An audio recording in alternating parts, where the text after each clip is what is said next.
Alright, so this is part 2 of my Borderlands to any percent with DLC Gaige speedrun tutorial. If you haven't seen it already, go check out part 1. That'll be linked in the description. I'm not going to be covering anything that I went over in the first part. I'm just going to be continuing right from where I left off before. So, we just killed Warden, we just turned into Roland, so now we have to travel back to Sanctuary. So like I said before, you can just hit E and then travel. Sanctuary will already be selected. So get back in here, we need to meet Roland at Sanctuary, and then there's a grenade jump we can do that you're going to be using a lot throughout all of your runs.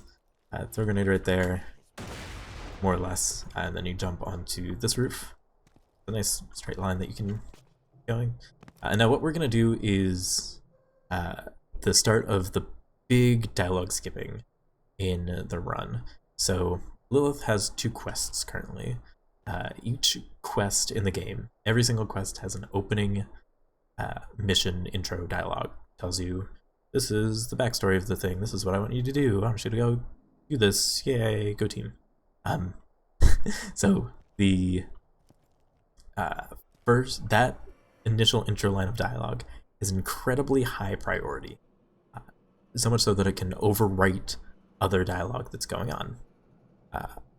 But if you pick up these quests underneath other high priority dialogue, then that intro description will get stored for use later.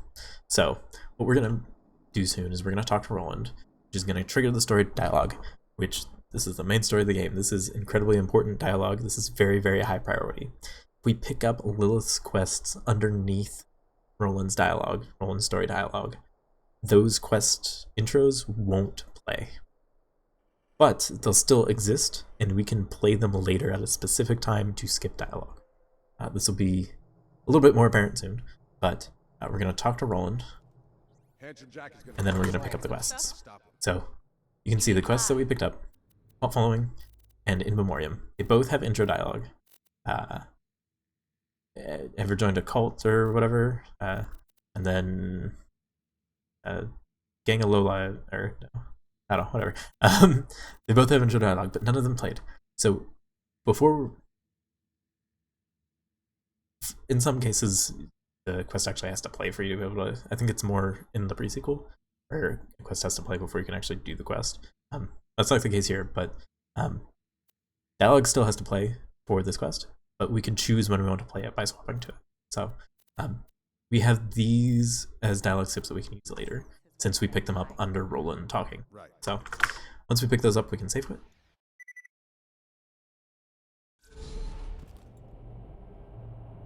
And we're not going to get to it quite yet, but we'll get to it soon in showing off how this ends up working. So jump over here, check the vendor if we want. This is, I wouldn't quite go for a not bad, but I'm gonna sell it. I wouldn't quite go for a sniper, buy a sniper yet, because we still need to buy another shotgun for a late game shotgun. 29 by 15 is not gonna be enough damage for us to finish the game with, so we're gonna be buying another shotgun. So I'm not gonna buy anything big yet. But there's a point later where if you don't have enough snipers to merge for crit damage, then that's when you could end up buying a sniper. But I wouldn't do it here. Maybe sell any items that you picked up through Bloodshot, especially if you did the normal skip and had a couple of chests that you could open. You should have a good amount of items to sell to get some money. You can do that there, or you can just skip. Doesn't really matter. We're in Tundra. Over here, we want to make sure we activate the save so that we're going to be safe quitting soon. And if we don't take this like path close to it and we just take a straight line over here, then we're going to miss the save and spawn at the area travel. So we want to make sure we hit that, and then we can move on.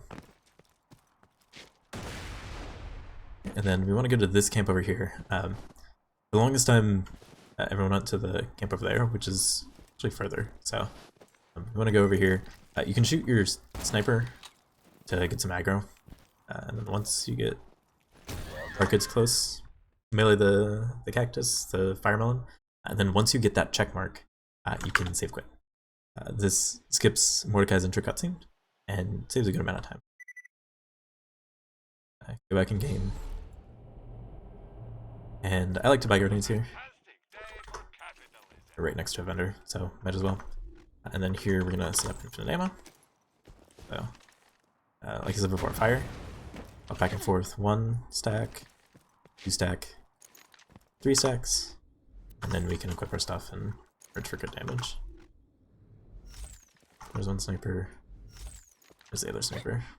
So, you can do grenade jump stuff here. Background, and then let out death trap. Around here is when normally you'd be close to hitting level 11. Like I said before, I have a little bit more XP than usual. How many attempts I did. Here's where you want to be really good at trying to keep your momentum while also shooting. So if you sprint jump and then turn around, you can, if you have a high enough sensitivity, I'm not as good at it because I have a bit of a higher sensitivity, or lower sensitivity, but you can optimize this really well, get a good amount of XP. These guys aren't difficult to kill, but also get still keep all of your momentum. So these Varkid pods here, like I said previously with the weighted ammo drops, these work as these are how you can get weighted ammo drops too. So you can throw a grenade, then open the pile, and then you get a grenade because you're under half. Through one, under half, pick one, guaranteed a grenade. So you can do the similar thing, like I said, after super skip. You can break that. I would avoid picking them up. It's again slight optimization, but I'd avoid picking it up so that you can pick them up at a later point. So here's skips that you can get. It's a little. I didn't get it. I hit the wrong button. So if you jump, if you have perfect lineup and you jump right as it fades into the cutscene, you can land right in front of Tina and you can technically talk to her after the cutscene ends. So if I were in position and I was spamming properly, so I'd be right here. She exists right here where she started for like a split second before she teleports over there. If you're lined up properly and are spamming properly, you could potentially talk to her as soon as you get out of the cutscene, save having to walk over here and over there. But I did not jump. Get it? Oh, is that 2 badasses? Oh no, that's just the one. There's a look of the badass. So there are enemies that you want to look out for that are actually kind of common spawns in this area. If you can find a one-armed bandit or a loot goon, they are what we call XP balloons. For whatever reason, they have a really high, get up a really high amount of XP. So if you can find them and kill them, then it really helps your XP route. So this is the path that we want to take to get to the Badonkadonks. Go through this area, grenade jump, avoid enemies, kill enemies too. Here you're still a really good level to kill really quickly without spending too much time. And then over here you need to be careful of the train. And can come and keep it an ear out. The train, if you hear it, get out of the way because it will instantly kill you. And then one thing, neat grenade jump that I really like. Get it? I didn't get it. If you get it right, you can land on top of that thing, and it's really fast. But otherwise, the backup is just run along the train, be careful, and then just run up here. Then you're in the Buzzard Academy. So again, keep killing. First Badonkadonk, and then here is another place where you want to just start opening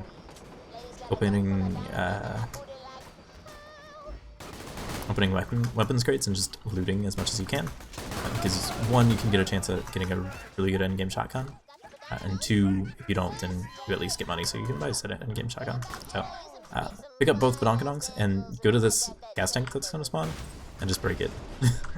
You're going to down yourself, and then you just bleed out. So this is a death warp. There's a save right outside the train station area that you do mine on mine in. This one, and it puts you right in front of Tina's shop. Have to move a little bit, but you get grenades. One thing that I actually guess could mention there, anytime you pick up a weapon of really any type, you get ammo of said weapon type. So even if you don't have any ammo, you get this new gun. You have ammo, you can use it. This works for all weapon types, including grenades. So I only had 3 grenades. I picked up the grenade that was on the ground. It gave me an extra grenade so that I could try out the grenade, or something along those lines. Really minor, only really useful for cover level grenades if you can see it, so that it doesn't equip, but you also get the ammo for it. This is super minor, probably not gonna run into it, but something that look out for if you see. Just take that path to get to Tina, and you can sell anything that you might have picked up, buy grenades, etc. And then here, you just kind of wait for Tina. Nothing you can really do to speed this up. You can loot some money, some ammo that you definitely need. Alright, so here coming up is going to be the first quest swap dialogue skip. So I'm gonna pause right here. So this is the line that you're listening for.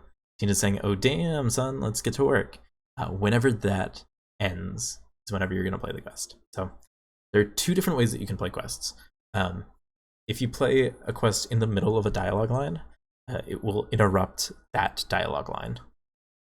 But if you play a quest when there's nothing happening, then all dialogue that happens underneath that quest dialogue will get skipped. So Tina's gonna say, "Oh damn, son, you're looking good. Let's get to work." When she finishes talking, or she has a line that says, "Twin sisters, man, take him, or something like that. If we play a quest at the right time, it will skip that line. So let's watch. So she finished talking. There is no dialogue playing. You're gonna play Cult Following here. So I kinda inspired a cult, and then doesn't say it, and we can pick up the bug docs. So that's how quest swap. It's called quest swapping. That's how it works. This is how you apply it. And then with those Lilith quests that we just picked up, something similar happens with this Tina quest. So we picked up Lilith's quest under really important story dialogue. Now this is really important quest dialogue. So this has really, really high priority. So if we pick up Tina's quest right now, we will store that dialogue. So pick it up, and now we have you're cordially invited as a quest swap to use. So that's the basics of quest. It's a little difficult to grasp at first. I hope I explained it well in order to understand. But yeah, so that's kind of why what I did right there is kind of why you leave grenades there, so that you can grenade jump and then just pick up grenades as you get over here. These guys can hurt. There's a grenade jump here and an animation cancel that's totally useful. So once you get up here, now you're gonna open up your quest log, and if you press Q, you'll sort in all of the quests that you've accepted. Just go to the top, which is really good in just having all of your quests over here instead of default is by area. You can only see the 2 instead you can see the 4. So once you get up here, before you do anything with the donk dunks, you're gonna play In Memoriam. And now you're gonna place and you're gonna skip Tina's dialogue line. So once you do that, you have to wait for it to happen. You can loot there, fire off some bullets just in case you can kill anything. And you have to wait for all this to happen. So in the meantime, you can actually you want to equip your Vlad off while you're waiting. So we're on 1.1, and there's a soft lock. Might actually be a hard lock. I don't actually remember. It's been a while since I've done it, but there's a lock in some way if you travel too early here. So on current patch, this travel doesn't actually activate until a certain line of dialogue. That's because if you travel too early, you soft lock or hard lock. One of the 2. Again, not positive. So you have to wait to try, even though this travel is going to be active. I can travel right now. If I travel right now, then I soft or hard lock. You have to wait until that check mark just happened, and then you can travel. So wait for the check mark and travel, otherwise you're gonna lock yourself. So once you move, or once you enter the area, do not move. There's a death warp that we do that puts us right at the boss fight, but if you move at all, you're gonna activate this save and ruin the death warp. So right at the area travel, the save's not active. You're gonna fire your Vlad off, down yourself. See, this save isn't active. There's currently no save active in this area, so because of that, it's gonna default to put us at the fast travel. And then once you load in, once you see again that Borderlands symbol saving the game, you can save quit. You want to do this for two reasons. One, you're skipping the respawn animation, which is really long. And two, you're saving your money. Whenever you die, I think you lose 10% of your money. So doing this helps you keep your money so you can actually afford your weapons. So get back in game. I recommend turning right here and just opening this chest and picking up whatever you get in there. Just because you want money. Money is really helpful. So here's one last save quit, or swap. So after Angel says, "Oh dear," right there, you want to play your cordially invited. I'm not set up for this at all. So you want to be behind the train rate. I was kind of messed up in trying to explain things, but you want to be behind the train. Doing so puts you right in front of Wilhelm's crit spot, which is where all your damage comes from. So either way, he's still really simple to kill. So playing it then means that you can pick up the core as soon as possible. Normally there's Angel and Brick talking, or Angel and Roland talking, like, "Holy hell, you killed," I don't know, whatever, something like that. Normally there's that dialogue, but instead Tina's dialogue overrode it, and we can just pick it up as soon as possible. So pick it up, save quit.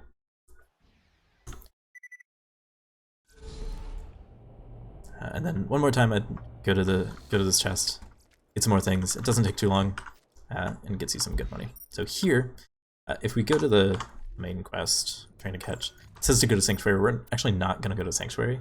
We're going to go to the Three Horns Divide, because we need to get to Sanctuary as a gate, and it's faster to get there through Three Horns Divide. So I'm gonna come here, sell more stuff. So $6,000 is pretty solid. Entering Catapult Technical, and we're gonna drive to Sanctuary.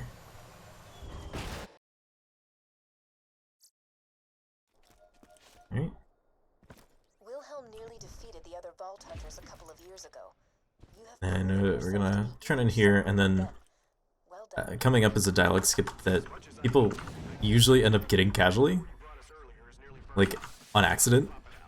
But it's again similar thing as the quest swaps. The story dialogue is really high priority dialogue that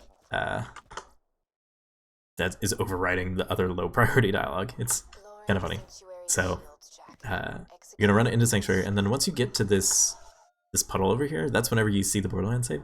That's when the fast travel in Sanctuary becomes active. Once you see that, you can save quit. And then in doing so, you'll get warped to Pierce Station, I think is what it's called. You're gonna get warped to fast travel. So coming up is customization station skip. Remember how we said tutorial dialogue is really high priority and can skip things? You're running across, like, do a quick flip. Same thing as with the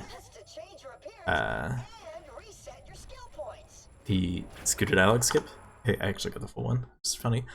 Same thing as with the scooter dialogue skip. If you the dialogue only triggers if you press E on the customization station to give tutorial dialogue. Hey, here's the customization station. And Scooter has dialogue lines for each of these that all just got skipped because it all played under the tutorial dialogue, which is pretty funny. So cycle those. And then you're gonna go to HQ. Check your vendor here. This is where, if you look at the the levels, that's where you get your endgame shotgun level at. So if you get one there, then it's really lucky. If not, then oh well. We can still get one later, but if you get one here, it's really lucky. So for those of you who are used to playing on current patch, they increased the pickup range for if you hold down E on an item. You can mass pick up stuff around you. Current patch, it's extended it so that you can pick up all 5 of these iridium nuggets. On this patch, on patch 1.1, you can only pick up 4 out of 5. So you have to press E, hold them all, and then you can pick up the last one. It's kind of funny. So here coming up is a really, really loud section. It's really the only section in the game that's consistently this loud. The game doesn't recognize with the mortars that are attacking Sanctuary what your audio levels are at. My audio levels are almost 0. It'll play all of the mortars at 10. So I like turning my sound effects to 0, just so that I don't hear anything and get my eardrums blown out. But that's me. That's personal preference. So you want to keep track of how much iridium you have here, because what you do after you give the iridium to Lilith is different depending on how much iridium you have. If you have 8 iridium, you're going to give to Lilith and then go to Earl's and buy your 5th grenade SDU, or your 2nd grenade SDU to give you 5 grenades. If you don't have 7, then you're just going to get another vendor check. Getting your extra grenade is faster, but it all depends on if you got lucky with iridium drops. Get back in, go to center of town. I'm curious if options.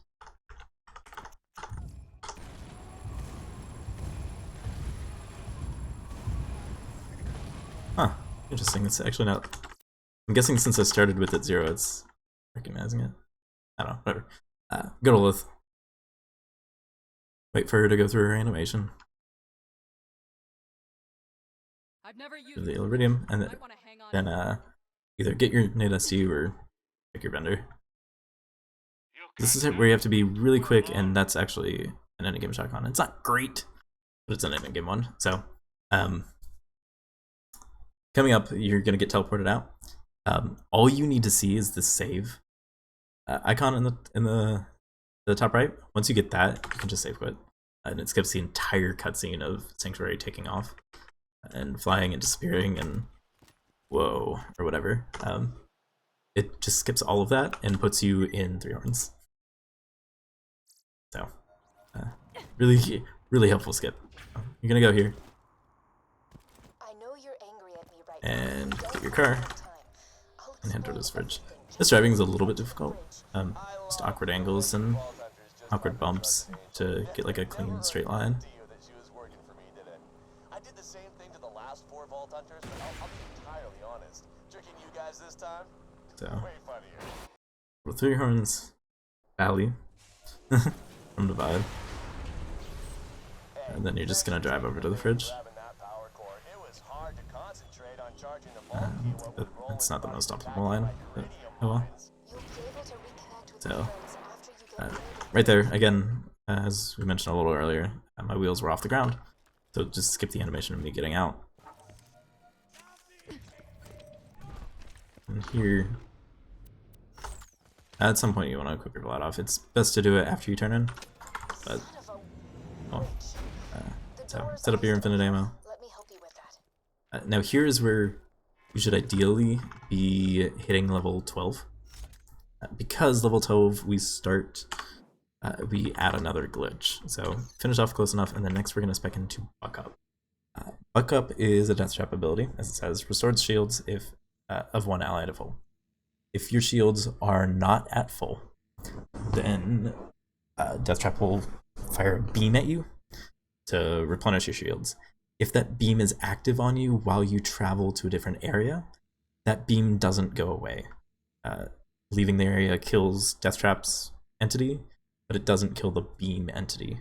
So that means that your shields get constantly recharged immediately, and then it stacks over and over and over again. So the recharge rate gets improved, the recharge delay gets cut down to 0. It's an incredibly strong ability, and is one of the main reasons why Gaige is as broken as she is. Close Enough is really, really good. Anarchy is really, really good. It's other two skills that you get into, Cooking Up Trouble and Unstoppable Force, are both really, really good. Buck Up is one of the big deciders in why Gaige is as broken as it does, because it gives her damage, which we'll get to a little bit later, and it gives her survivability, which are the two big things we need in the run to overcome the fact that we're going to end up being so underleveled. So we're going to spec into that, and then so this is where you're ideally going to hit level 12. If you don't get as much XP, then you might not hit level 12 here, in which case you need to kill a lot of enemies in the next area to hit level 12 in that area. So it's important, but it's just a matter of making sure you're killing a lot while also not losing time. So if you are able to spec into Buck Up, you're actually going to run forward and stand into this fire. It's going to lower your shields to not full. Because they're not full, as the doors open, you can summon Death Trap. He's gonna shoot his beam at you, and if you see that blue shimmering effect as you enter an area, enter the area that you traveled to, then you have the Buck Up glitch on you. So, big glitch in the run. Coming up next, it actually kind of coincides with Buck Up glitch. You're gonna check all of the vendors in this area, and you're looking for an amp shield. So ideally you're looking for an amp shield around 100 damage is what you're looking for, and no amp shields in here, which kind of sucks, but we have one more check before we have to farm for one. So here is a place where you can kill a bunch of enemies for some extra. So you can see, if you look at my shield while I'm getting killed, it's constantly getting recharged. It's still recharging a little bit slowly because it's the base recharge rate, but just constant regeneration, which in an area where I'm starting to get back underleveled, I'm surviving far longer than I have any right to be surviving. So this Buck Up glitch is very, very strong, and you'll see even more why later on. So I'm very good on XP from how much I spent in. Oh lord, how much time I spent in one shot killing. I have way more XP than I need. So it is a bit more difficult if you have to kill a little bit more than usual, but all in all, especially with Buck Up, it's not too bad. So this is a vendor you can check, and we have some amp shields, 105, 53, and 62. So these are both trash. This one is runnable. It actually looks pretty decent. All right, capacity, damage. Recharge rate. The only attributes that you really care about are the capacity and the damage. You care a little bit about the recharge rate, but not nearly as much, and then the delay does not make a difference, because with Buck Up glitch that delay is 0. So this is a shield that we're going to buy. If you don't get a shield from either of these chests, you're going to travel out to Howland's Outwash, turn around and travel back. So here you're going to save quit, and then you're going to farm this vendor for an amp shield. Actually got one more amps, so many amps, plus the 2 class mods that we're actually looking for. I'm not gonna buy one because I already bought my shotgun. Yeah, I'll buy one. I'll buy the punk. So more amp shields. These are both serviceable. This one's better because of the much higher capacity and the same damage. This one is useless with the 53 damage, so you didn't get one, then save quit. You do it over here because one, the amp shield is that important to the run, and because you're spawning at an area travel, you don't have to go through the blue tunnel of the fast travel. So it's a really quick farm. So you can get an amp shield like this, then you are golden. Anything green is going to be better than anything white. Anything blue is going to be better than anything green. Just inherently their stats because of the higher rarity. Although this one's actually better. The white one's actually better. More capacity, higher damage. It's ruined by the delay and the rate a little bit, but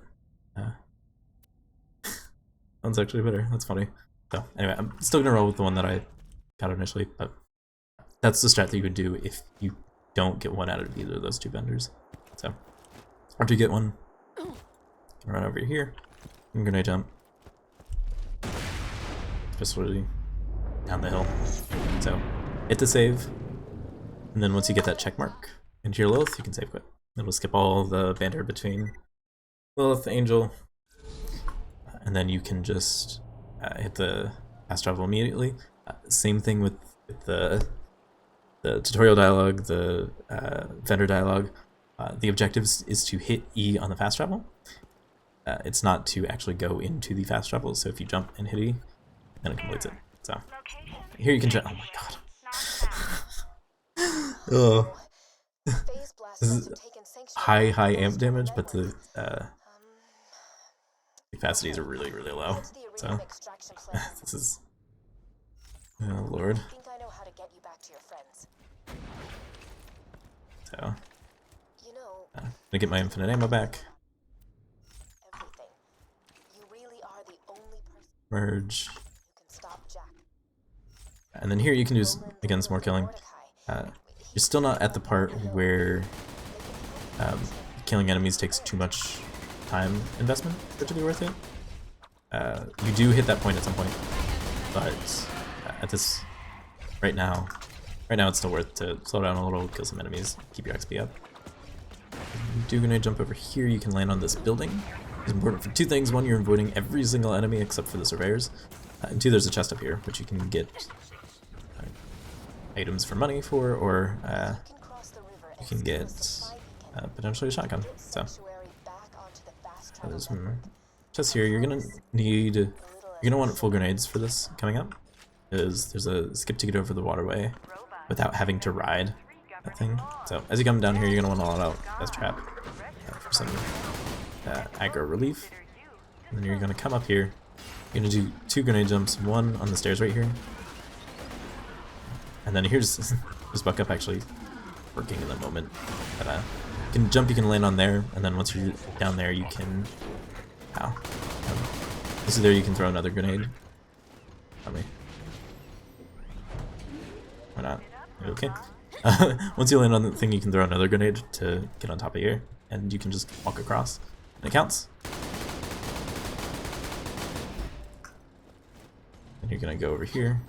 And then if I had the health, I'd grenade jump off for the added momentum, but the recharge rate is actually really bad. So and you can come over here. Thresher's actually pretty simple. It's nothing like casually. You have so much crit damage. You have infinite ammo shotgun that all of the pellets hit the Thresher. It's actually pretty simple. And once he dives down, you shouldn't have talked too early. You need a little bit of damage if you want to break through its shield in one hit to just be able to kill it.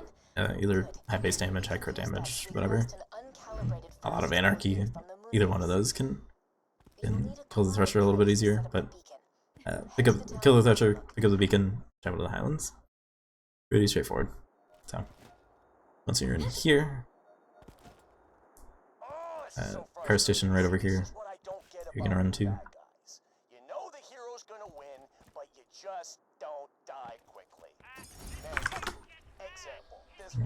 And then here's actually a much more deceiving driving section. You can lose a lot of time here if you don't play the train very well. You want to go right around here. That'll hit the fast travel right there, the Highlands Bridge one, which we're going to use a lot, so we want to make sure that's active. And then once you hit that, you can turn and go to Overlook.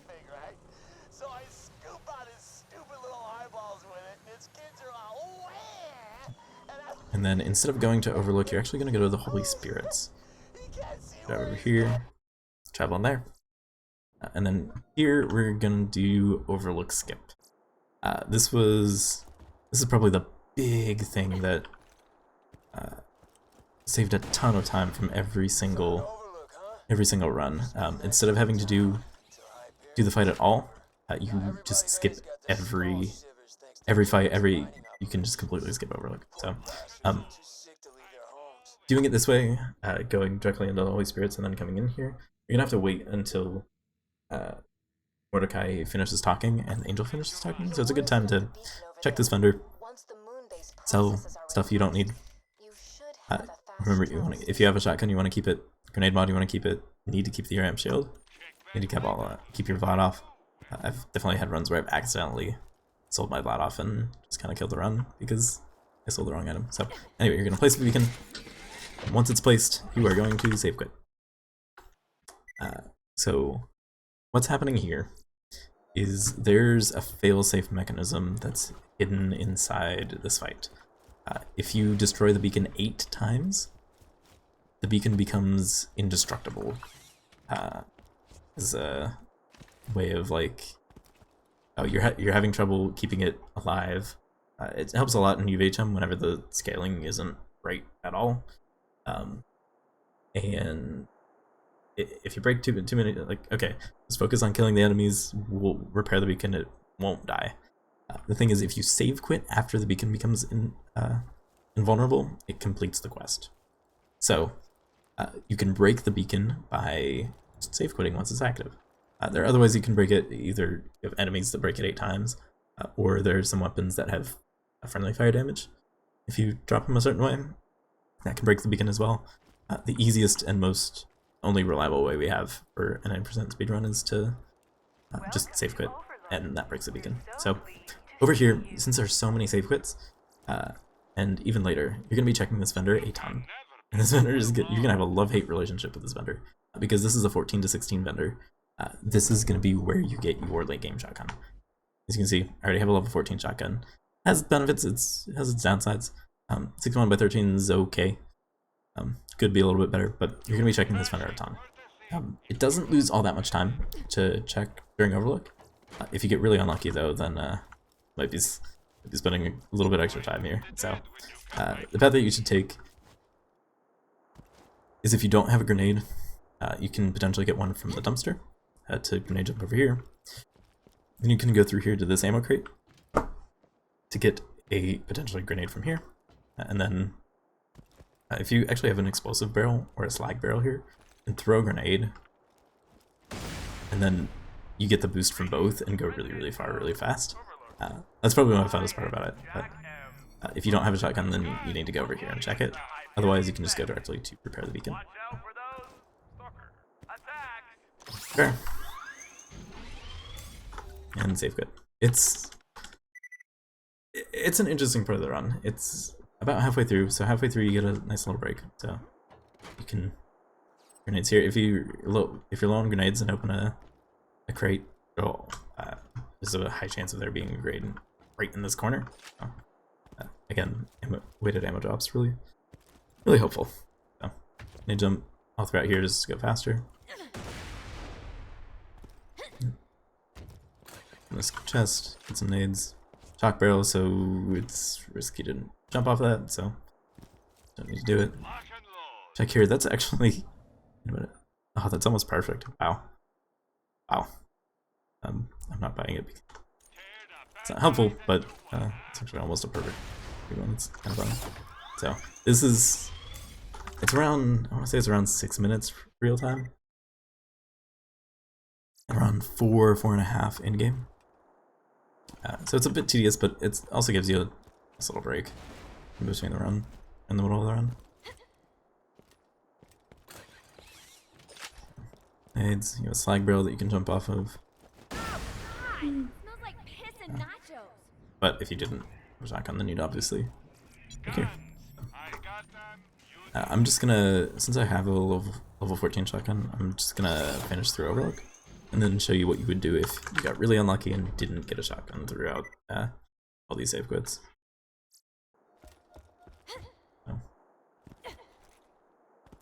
What was that? It was 3 times? I don't really remember.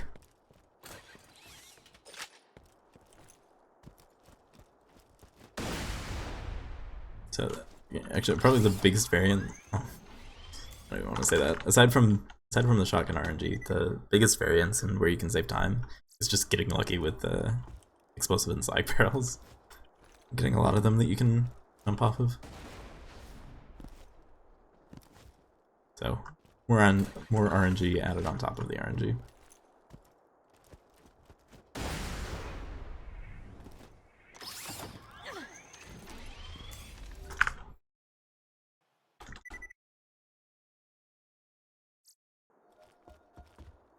So I don't have a nade, so I can open this and get one. Unfortunate. I had a better chance of getting one, but still not guaranteed.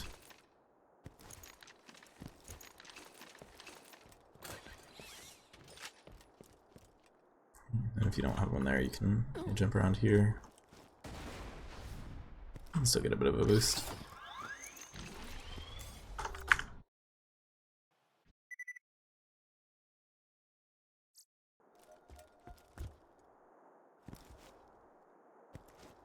I didn't have a grenade. I could have checked the dumpster.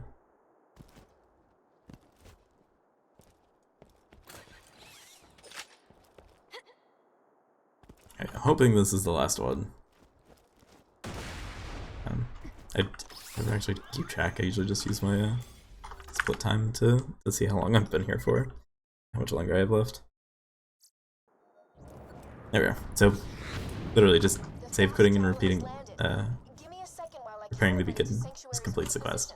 It makes the run a bit more difficult because you have lower damage. Compared to the old route, you have without the skip, you have lower damage. You have less anarchy. You have less lower level. It has its benefits, but I think overall it just made the run a lot more enjoyable. The fight itself, in terms of doing it optimally, is not very enjoyable and has a ton of variance. So here's a level 16 shotgun. I'm actually gonna stick with the 14 just to prove that I can finish a run with not ideal RNG. So anyway, you get here, once you get the save, you want to save quit because the animation of the fast travel opening is really long and longer than just spawning in. So if you don't have a shotgun, you're gonna stay in here for a little longer and keep checking this vendor. TDR shotguns can throw you for a loop because they look very similar to Jacobs, but they're not Jacobs, and I've gotten bamboozled a bunch. So didn't have one. You keep checking this vendor until you get a shotgun. It's worth it. Because if you don't get a shotgun from here, you're gonna lose the time anyway, end game, not having high enough damage. So you lose 2 minutes to having to farm a new one. That's 2 minutes that you don't lose from not having enough damage. This, along with the first RNG section, is a huge run killer if you just don't get the guns you need it in a fast enough time. So, there's the coach. It's actually far worse than the one that I have, but whatever. So you'd buy that, and then you want to save quit after you buy it. And then here we're going to start stacking buck up. So that was actually the last save quit of the run. We are never going to save quit again. So once you spawn in, summon Death Trap, and then take your shield off. As we said, if your shields are below max, Death Trap bucks you up. Not having a shield is below max, so Death Trap bucks you up automatically if you don't have a shield. So it's one way that we can guarantee to have Death Trap bucking us up as we travel. So do that, open the travel, and then wait for the beam. Once you see the beam, you can travel. You have your buck up stack. You can see the little shimmer as I spawn in the blue tunnel. And here's a really long story dialogue, which is the time that we use to pick up a lot of quests that we use to swap with. So the path is very particular in terms of being fast. So you're gonna go to Tanis, get all of her quests. This is a very long dialogue, which is why we get a lot of these quests right now. So, go to the bounty board. Get those quests, those are saved. So that's 6 quests that we've picked up right now. Go to Earl, get your SDU if you didn't previously. Then you're gonna go to here to get Won't Get Fooled. So that's 7 quests that we just picked up.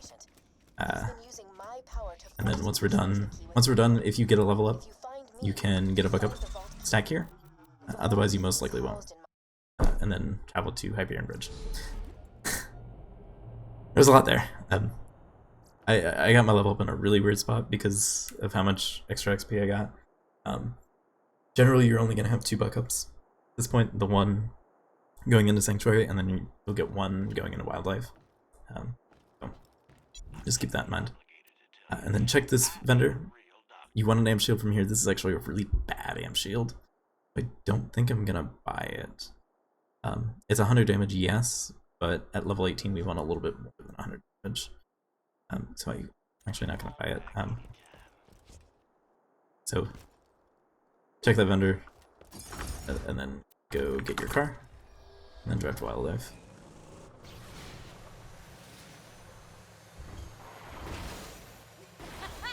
Again, this terrain over here is such a pain to deal with that you can lose a good bit of time just from driving. So don't feel bad if you ever have to practice driving or anything. So turning in that quest gives us our 4th inventory slot, so we can have all of the crit damage that we're going to have for the rest of the run with your 3 snipers or your Gwen set in my case. So equip your Vlad off. Here you can start setting up for the last time on the run. So 1, 2, 3. And then I like having all my my shotgun in my 4th, so I like stacking from my 4th. So I have 4th selected. I swap,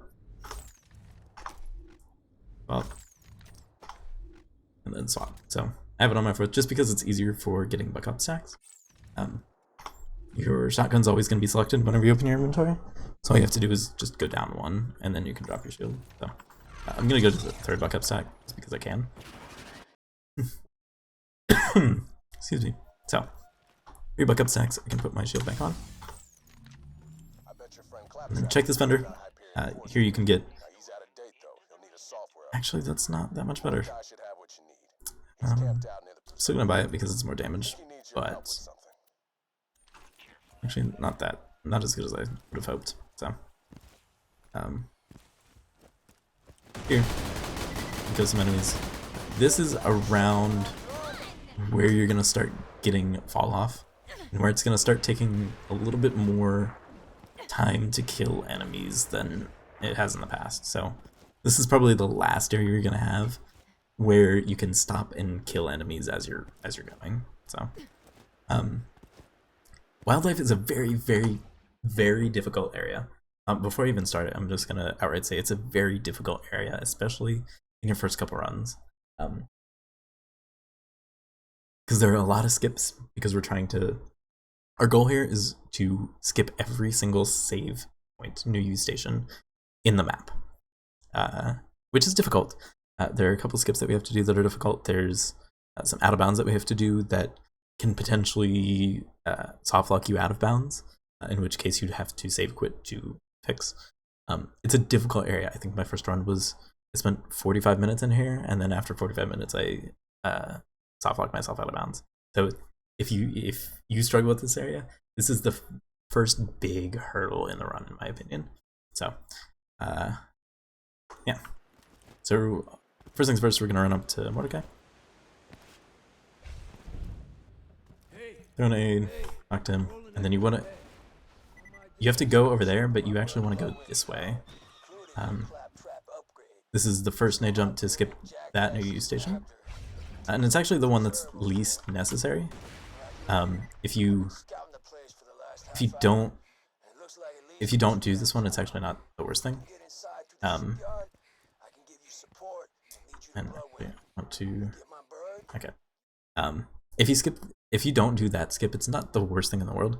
You just have to run back through that little bit of section to the end.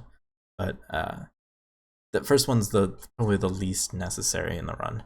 Every other safe station you have to skip because it just spends so much time running back through the area. Because, like I said before, we're not save quitting at all for a couple of reasons. One, here's where we're going to start building up anarchy. There are a lot of wave fights, a lot of enemies that we're going to be killing to start building up our anarchy. And right now we're able to get 2 buck-up stacks, so that's when we're starting to build up a lot of buck-up to our survivability, to, again, in the future, increase our damage, to the point where we take a hit, and we could take a health gate hit through our shield, and our shield is back up to full instantly towards the end. So this is where we start building up all of those glitches, all these glitches go away every time we save quit.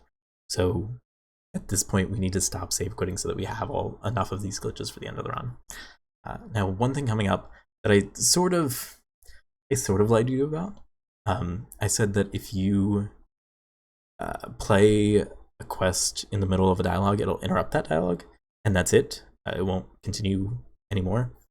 Where if you want to skip a large section of dialogue, you need to play it when nothing is talking.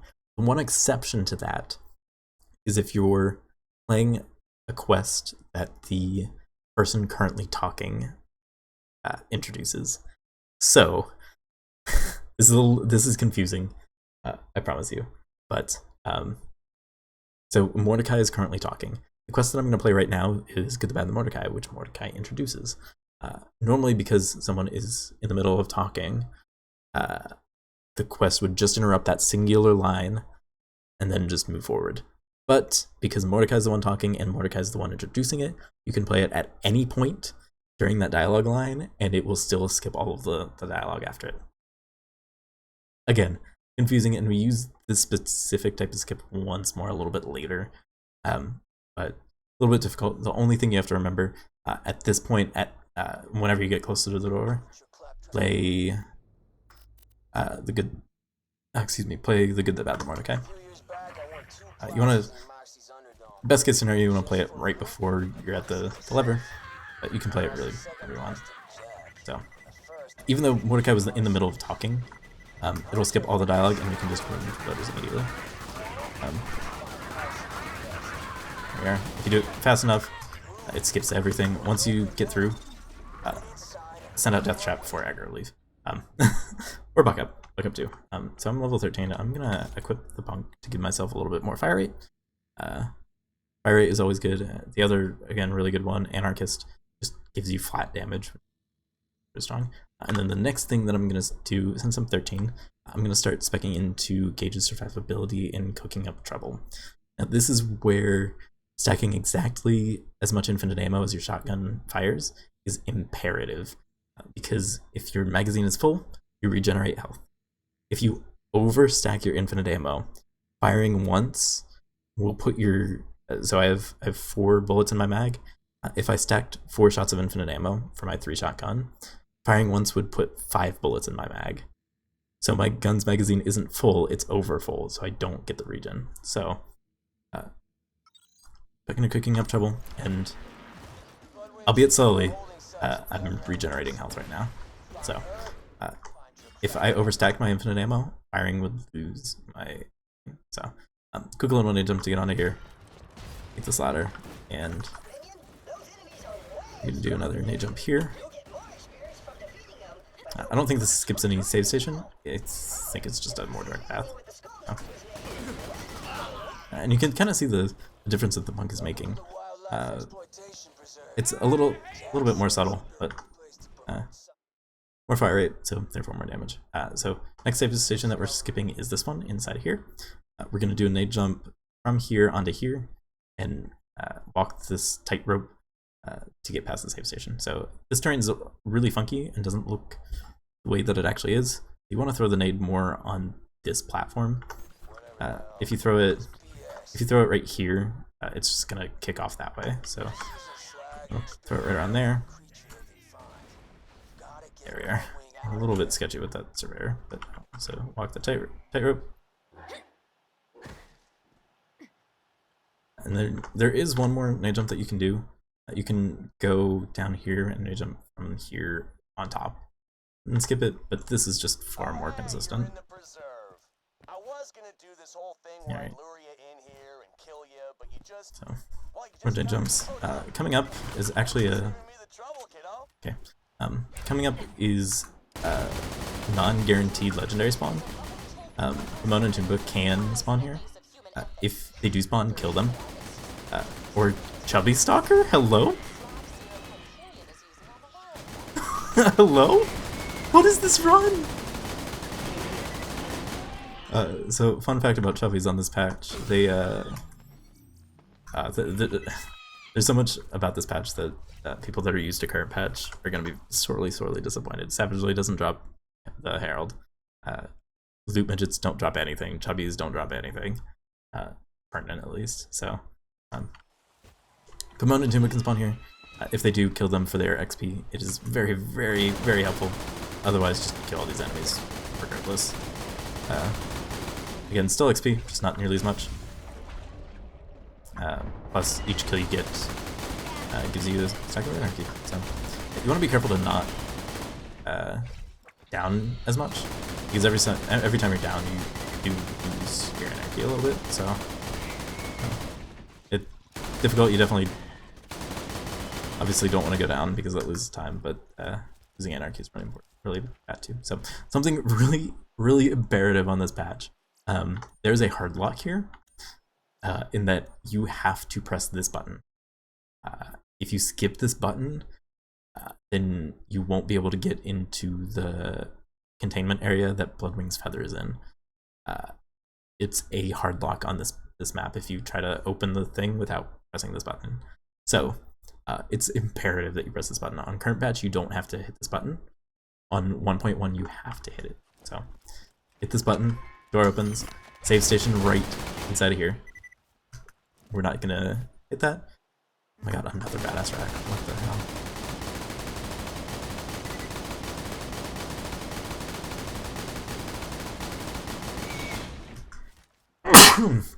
Excuse me. Who needs Pomona and Timbo whenever you get that many badass rack? So here we're gonna do waterfall skip.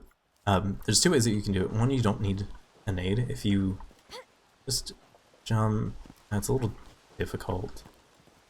If you jump like that, then you can get up here, but it's inconsistent and slow. So I just like throwing a grenade, just jumping up there, and then you're gonna walk along here, hug this area. Then you can jump on this rock, which is solid, and then you can be careful of getting proxied a little bit, and then you can come up here, skip the save station, and get to the wave fight.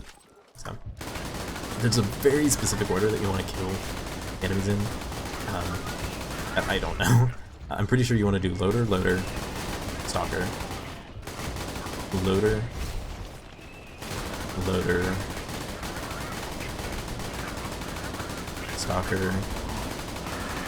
stalker, loader, and then badass stalker. And then once you kill the badass stalker, you can kill another loader, but then the ultimate badass loader spawns, and then you can go kill him. You have to kill him before you can progress, and this is where scroll wheel becomes so imperative, because this dude is beefy. He is level 21. We are level 13. So the higher level enemies have, they get damage reduction. So you just inherently do less damage, along with the fact that your guns just do less damage because they're lower level to begin with.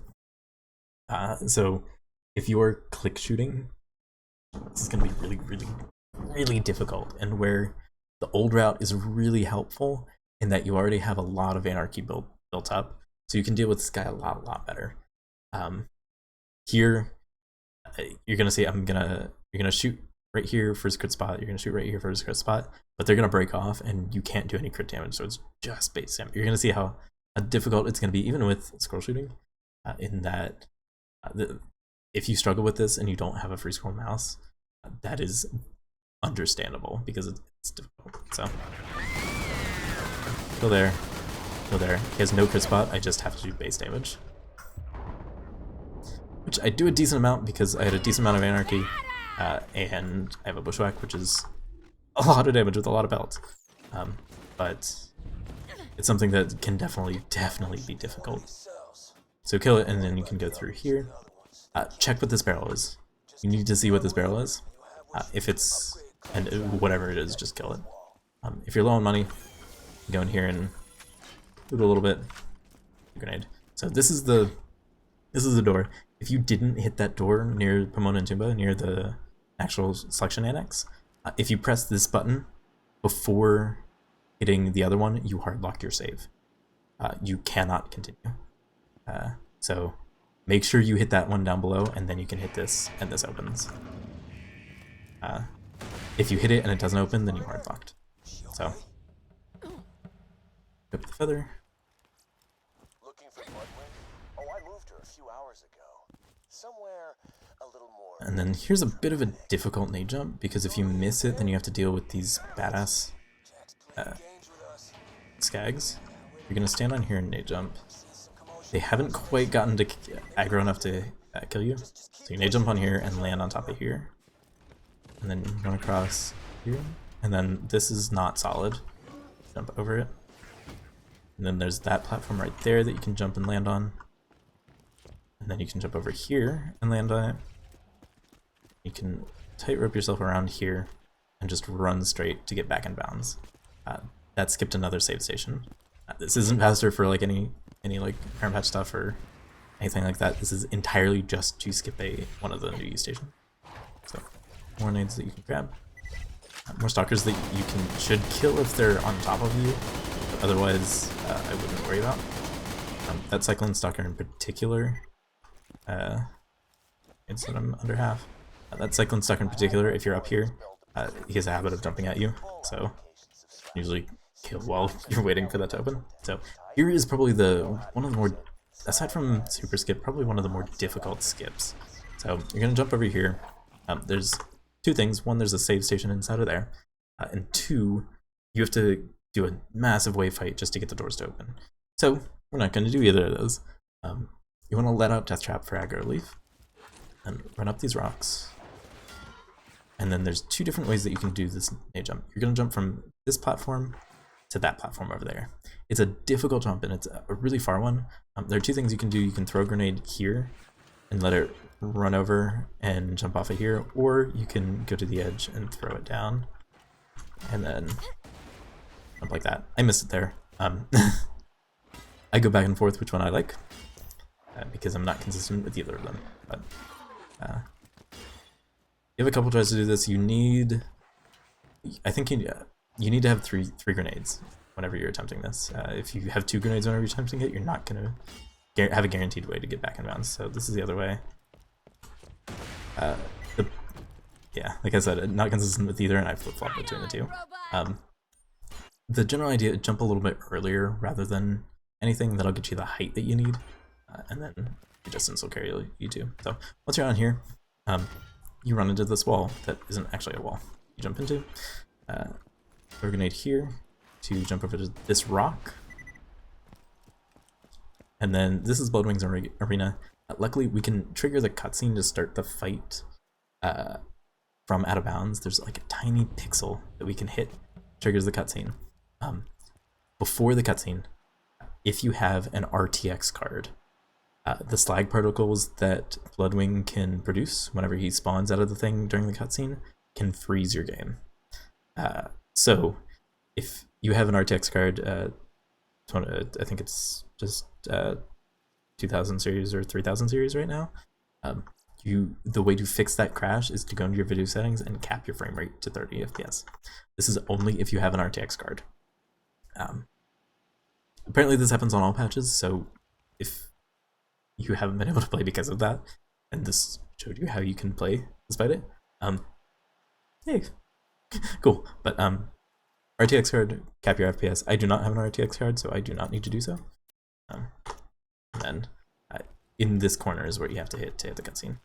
So cutscene here, I think it's like right here you start freezing because of you can't see my mouse, because of these slag particles or something. That freezes closed game with RTX cards. So in the world record, Deceptics and Dark Smoke both have RTX cards, which is why in their runs they have to cap their FPS. It's not for any speed, it's not for any tech, it's not to save, it's entirely so they don't freeze and crash. So once Bloodwing spawns, you can go back to 30 FPS. You can open this chest from out of bounds and potentially get another grenade, which is really helpful, because if you miss this upcoming grenade jump, then you are hard locked out of bounds, soft locked out of bounds, and have to save quick to do this entire area over again to get back in bounds. So you're gonna go all the way around here and then come to this side. You want to make sure you're not jumping through any of this, which I probably have been jumping. You have to jump a little bit, but anytime you're in the air, AI for flying enemies breaks. So here and whenever we get to bunker or 2 areas near bosses that you just don't want to be jumping. So here you kind of have to like shimmy your way around here and get on top of here, and then do a grenade jump to get on top of here. This is important. You have to get this one, and if you don't get on top of here, one, you miss the jump. There's like a little platform right around there that you can land on. If you land right there, you didn't make the jump. You have to try it again. But if you aren't able to get on top of here and you're out of grenades, you're soft locked and have to save quit. So one thing, definitely one big thing to practice, and early runs can definitely get killed because of it. So we're already at the thing because I am slow at explaining things. What you want to do is as Bloodwing is flying up to spawn, you want to smash the hell out of your jump button. Like I said, with AI braking while you're in the air for flying enemies, we can intentionally break this so that Bloodwing just sits still and we can shoot her. So as she's spawning, spam it. And if you jump within like 1 frame of landing previously, she just stayed locked into place. So that's how I was able to get so many crits in so quickly. So doing the same thing, like right as she's spawning, and she's locked into place. And the same thing here. And she didn't move at all throughout that entire fight. So we can just dump as many bullets into her as possible. So right after Mordecai finishes talking there, you want to open your quest log and you are going to play Doctor's Orders.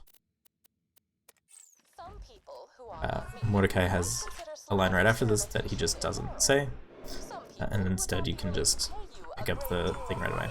So for every other character, you're just going to save quit. If you're watching this tutorial and running Axton, Zero, Krieg, Sal, or any of the geared categories, any other category aside from Gaige, you would save quit here. But we can't save quit because we have glitches, we have anarchy, we have all this stuff that we don't want to get rid of. So we have to death warp to back to the start. We skipped every single save point throughout the map. So if we die, then we get put back at the fast travel. So the way that we're going to kill ourselves is on this elevator. So press it twice and it comes up. Stand on this, look up, and you'll get crushed. So the important thing about dying this way specifically is if you notice we just went directly into the blue tunnel. Gaige's dying animation didn't play, so because of that, if we look above my XP bar, I still have all of my anarchy. The only way you lose anarchy whenever you die is if the dying animation, the bleeding out animation, plays. There are a couple of other ways that we can trick the game into not playing that animation, so that we can die while still keeping our anarchy. This is incredibly important. So once you respawn, you can spawn Death Trap, and there are 2 different ways that you can get fuck up. Now that you're stacking it constantly, you can either take your shield off and just put it in your backpack. That is the safe way. So there's the beam and there's the travel. So that's the safe way. One other way that you can get it that's a little less risky but a little faster and less menuing that you have to do, letting out Death Trap and then opening your menu and just doing that, dropping your shield. And then Death Trap can buck you up, you can pick it up, and then you can travel. It's risky, you need to know exactly where you're traveling to and exactly how to travel to that. But it's something that can be really, really fast if you're really, really quick. So I'm level 14. I'm going to put 1 more point into cooking trouble. And then here you have to give, actually, Gaige said Death Trap gets an upgrade. Claptrap actually gets an upgrade. So jump over here to get to Claptrap. Land on an invisible ledge, and give him the upgrade. And then you're gonna head back to HQ, and then you can get a quick vendor check. You have to wait until Claptrap finishes. So you can check the vendor. There's nothing in there that's helpful for me. Alright.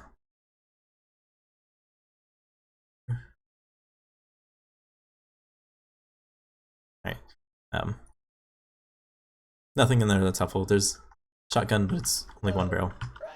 And you can do an A jump here, and on here, and then You're going to deliver that note to you a can leader known grab as Mordecai Slap. after you pick up the note. So now we have some Mordecai's quests that we can quest swap with, and then afterwards we can over here. So here I'll show the dropping your shield, if I can get it. Oh. That's a quick way of doing it. You just need to know exactly where you're trying to travel. Oh, I got it right there. Right, that's the really bad. Or I guess not really bad, just pretty good. So even though you're right next to the travel, it's faster to drive here than to run. This is another place that if you didn't level up on the turn-in, alright, if you didn't level up on the turn-in, you can get a buck up here. Easy animation cancel by riding up here and parking up there, where you can, as long as your shield's off, you can summon Death Trap and he can buck you up before you travel. So. Now here is probably where I'd say the limit of where you can quickly kill enemies without losing time. You can get away with it here, especially if you get a level 14 shotgun, which I have. But in general, this is where you're going to start running past enemies and only really killing if they're in your way. So I have a level 14 shotgun.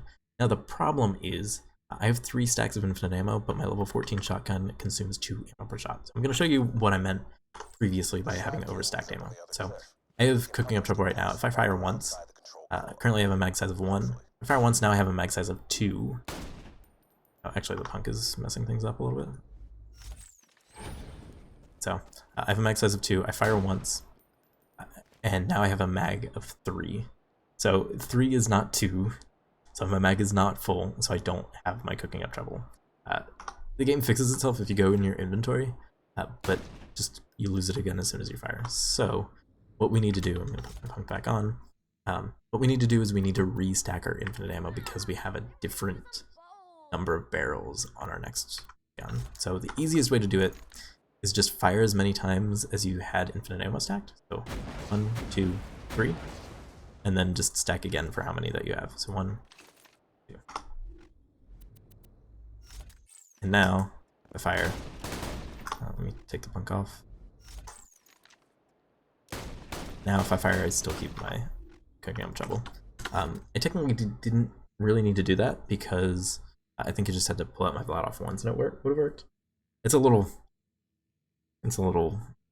messy, but it worked because I went from more barrels to fewer barrels. But if I were gonna go from 2 barrels to 4 barrels potentially, then I'd have to refire it to get on the free shot so that I could stack infinite. Well, it's a little confusing, but basics. If you have to swap shotguns, take your Vlad out, shoot as many times as pellets you consume, and then stack for as many as your new gun has.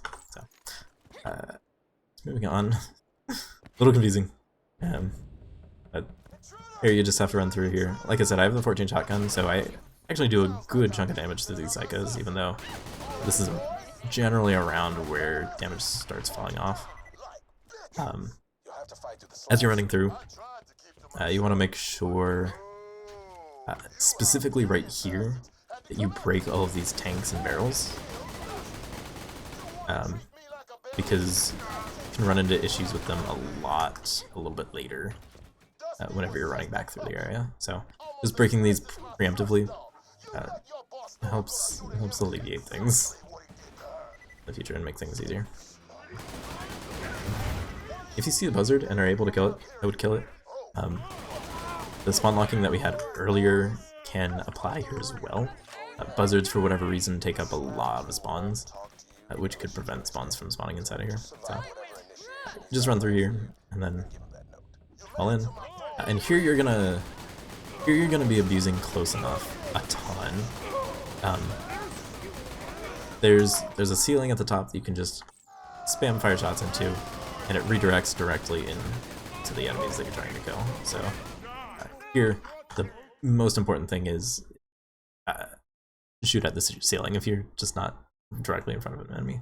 So sometime through this fight, you're gonna hit level 15, and level 15 is when your amp shield is gonna come into play.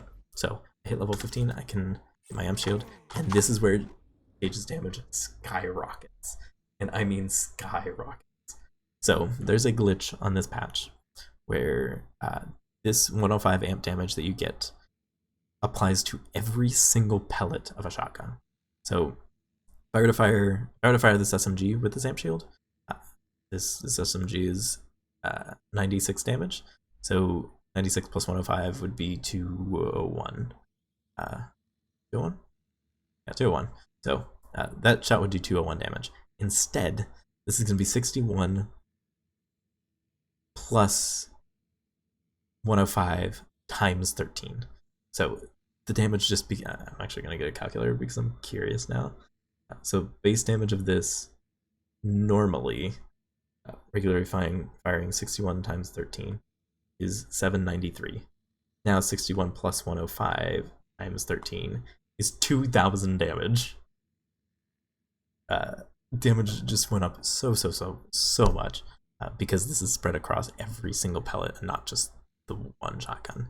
They fixed it in later patches, but this is why the B in the conference call on release was so incredibly strong, because every single one of those conference call pellets, the sideways ones, the normal one, they all got that B damage. So this combined with the fact that we're getting amp shots very frequently, see how fast our shield is replenishing, means that we do a lot of damage.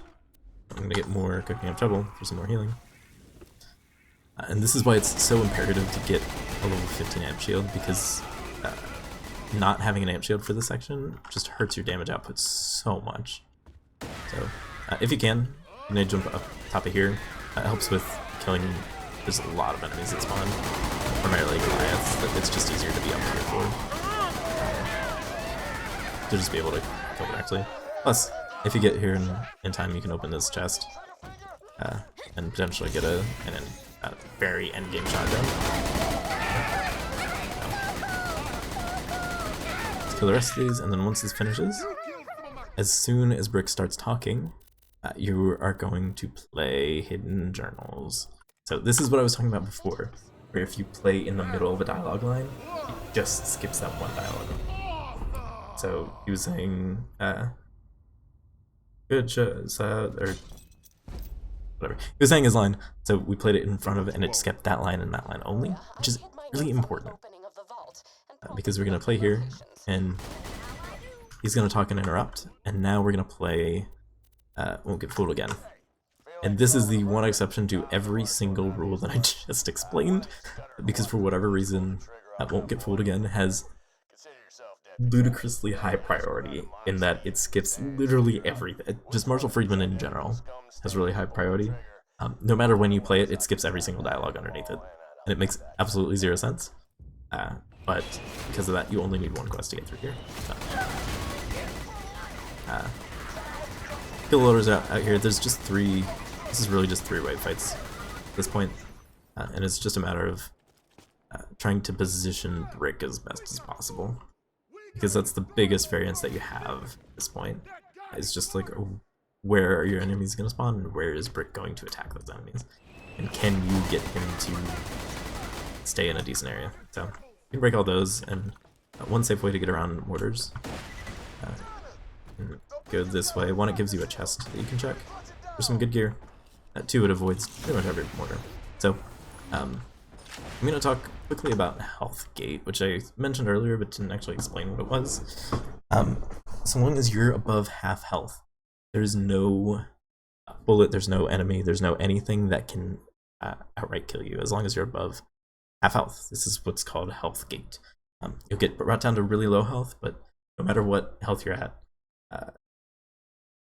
being above health means you can take 2 shots. The exception to that is these mortars. For whatever reason, even if you're completely full health, if you get hit by a mortar, you will go down, because we are very high, very underleveled, and the mortars, for whatever reason, just completely ignore Health Gate. So you want to be very careful navigating these mortars. So that's why taking that roundabout route actually isn't bad, because you just completely avoid most of the mortars here. Okay. So 7 enemies spawn again here, just a matter of killing them before Brick gets too far out of location where he needs to be. So he was close enough. It ended up being fine. And then you need to be careful. That mortar, you can just nade jump on top of here, but a mortar's gonna spawn there. Oh no. Okay, we're good. I guess this is terrifying. These mortars, because again they just more health gain. So another chest you can grab. Alright. More enemies. Again, it's just more or less it's just killing all these enemies so you can progress. Amp shield, really helpful. On level shotgun, really helpful. If you get a 16-1, it's a little bit unlucky in that your damage here is going to be a lot lower, but your endgame damage is going to be better. So it's hand in hand. If you can get both a 16 and a 14 shotgun, then by all means get both if you can afford it. But it all depends. So. That mortar. You have to be really careful. You can be risky if you need to be, if you need to save time and be really fast, but no, after you break that beacon, it's just this badass. And then after that, that's it, and you can travel. Here you want to get another buck up stack. Anytime you're traveling and you have Death Trap, you want to be getting the buck up stack, because buck up is just that important throughout the run.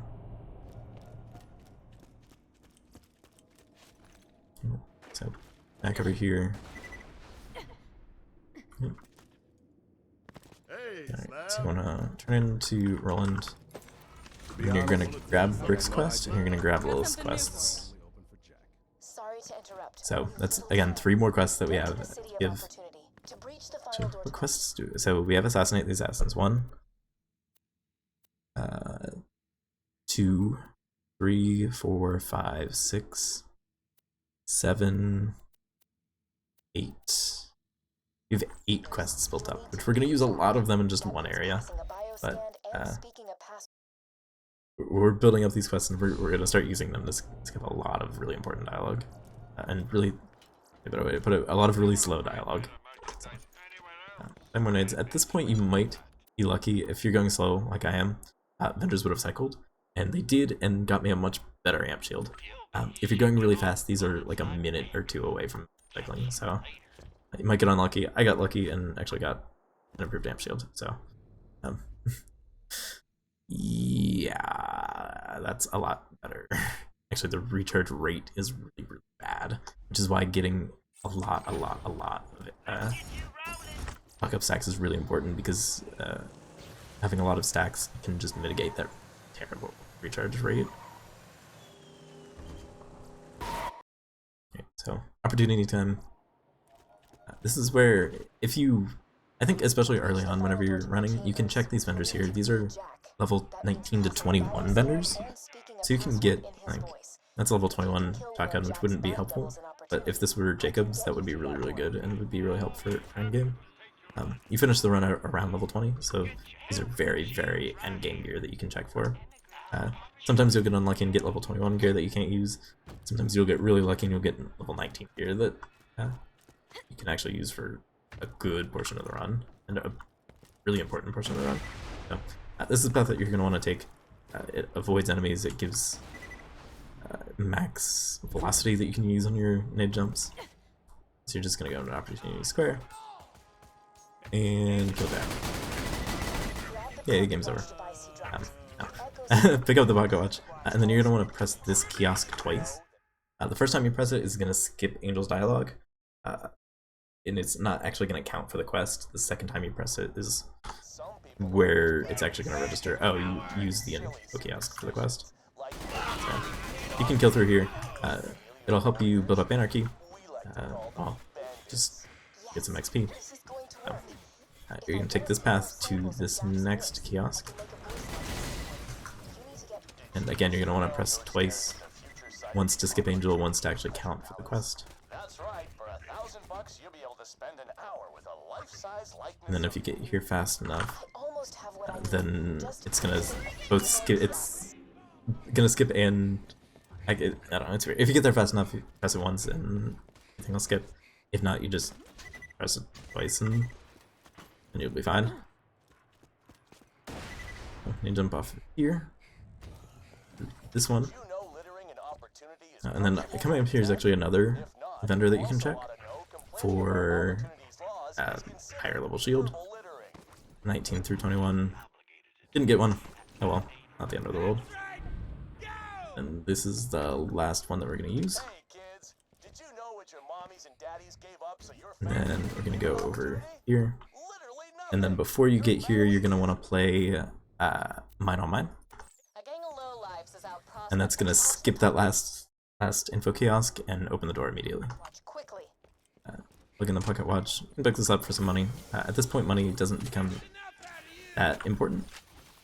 And after a little bit, you're gonna play movies. Jack's broadcasting a 24-hour stream of propaganda to every family in the 6 galaxies, telling them to immigrate. Testing. Pick up the pocket Testing. watch. 1, It skipped 2. everything for these guys, so you can actually leave. Go borrow Moxie's camcorder. Open as a point into some trouble.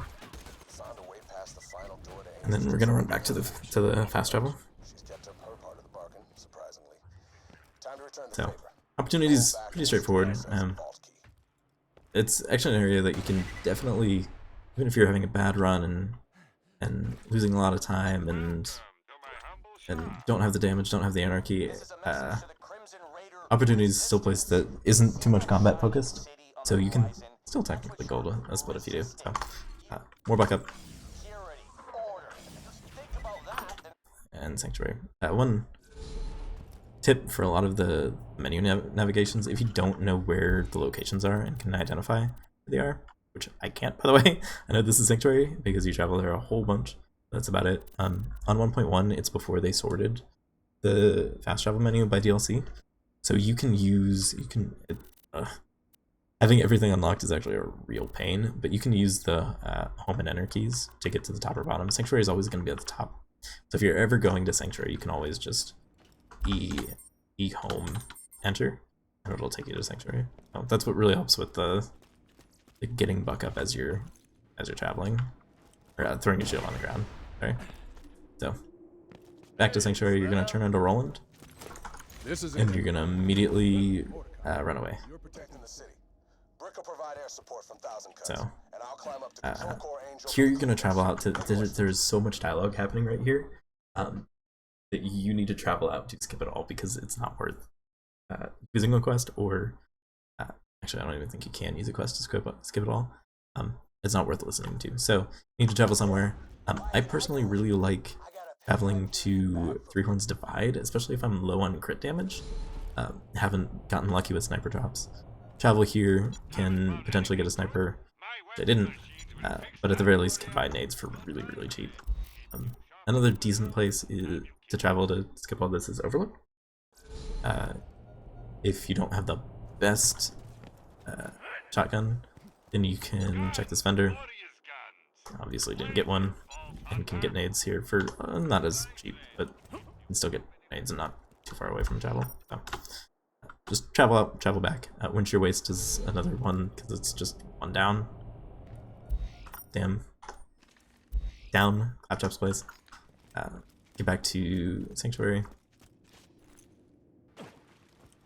And we go to Claptrap, and then here's actually an interesting optimization that was initially thought to be co-op only. Talk to Claptrap once, and then if you have good movement, you only need one grenade.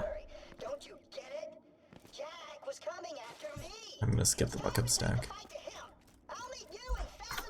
So if you travel before he finishes talking, this is really dumb, but if you travel before he finishes talking, he's actually further up on the hill than he would be normally. So shut off. You need a grenade jump to clear this gap. It's a very easy one. You can make that jump with the movement speed from Krieg's action skill. So pretty simple jump. Just running across here. So if you travel late while Claptrap finishes talking, he's actually over here. And he's running too. Oh. And if you go just directly to him, he's right here. So, interesting optimization. We thought it was co-op only because that's how we thought you needed to time it, but you just needed one grenade.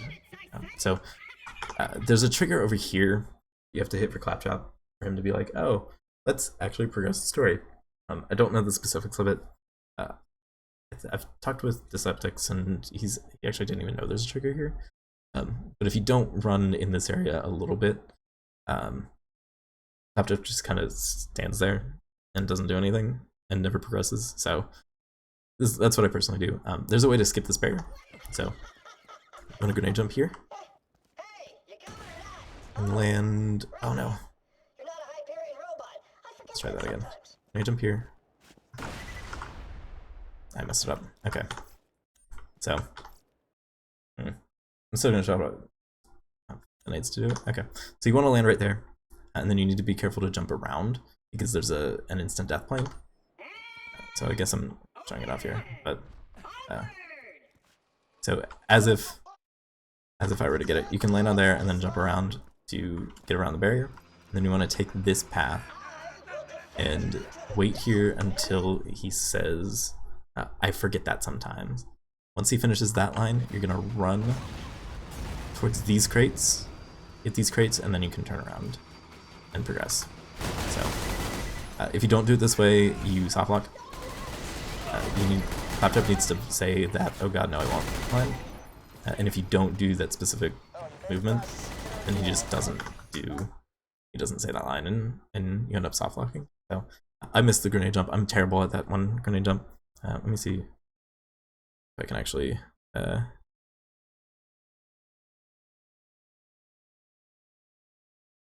just pull up Deceptron again, like I did before with the Badmon setup.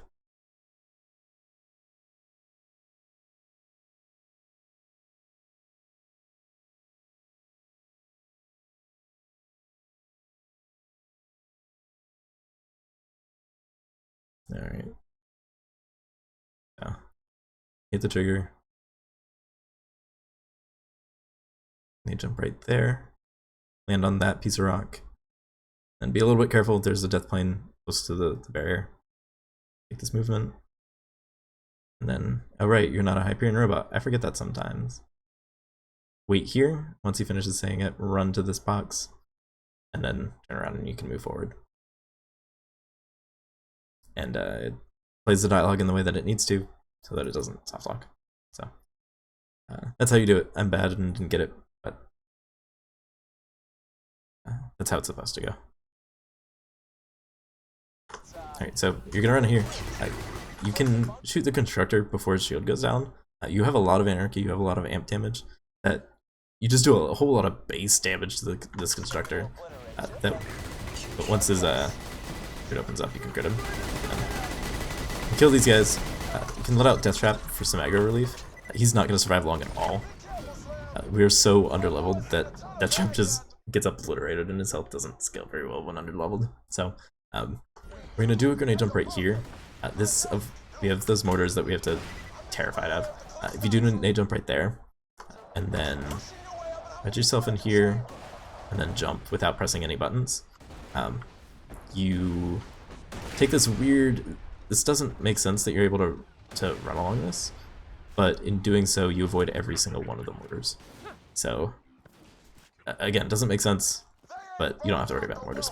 So these turrets are very, very annoying to actually aim at and shoot, but luckily we have an aimbot with a lot of base damage, so you can just shoot the floor, and close enough just directs all of the bullets into the turrets, which makes it a lot easier. So you need to do a lot of mob clearing here, and enemy clearing. Like we talked about a little bit before, there is a spawn limit, and there are too many enemies spawned currently that the boss that we need to, mini boss I guess, that we need to kill to progress can't spawn. So there we are. Once you hear that moonshot, that's going to be the super badass constructor. That spawned, do a grenade jump right there, to skip having to run all the way around. And then there's the badass this constructor. Again, similar with the other constructor, you can just do a lot of base damage while he positions himself, and then once he actually reveals, lowers his shield, you can kill. Kill these guys just quickly, a lot easier. And then you can continue on to bunker. While I got my hands on that vault key, see, a few years back, Wilhelm and I paid a visit to your So little you don't want to use all of your grenades. You want at least one. Especially early on, I'd recommend potentially 2, because there's a bit of a difficulty jump coming up. So.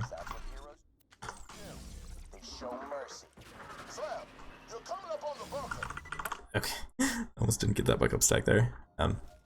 Actually, I didn't get that buck up stack. No. Alright, so bunker's coming up, and this is actually a very RNG dependent section, just because the turrets spawn in a completely random order. So, jump onto this rock, and then throw a grenade down here. You kind of have to time the grenade on your own, you can't use a visual cue. You can jump up here and skip having to run all the way around.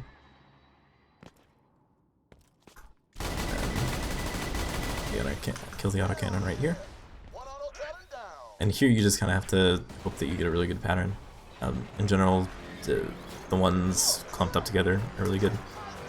The ones that are on the other end of the map from each other are not good. So the one in the very back spawning immediately is not very good. The one spawning on the other side is, again, not very good. Boy. So, not the best pattern, but you're gonna have these in your runs. And it's just a matter of overcoming it, really, as best you can. Get that one, and spawn to the other end of the map. Really bad pattern.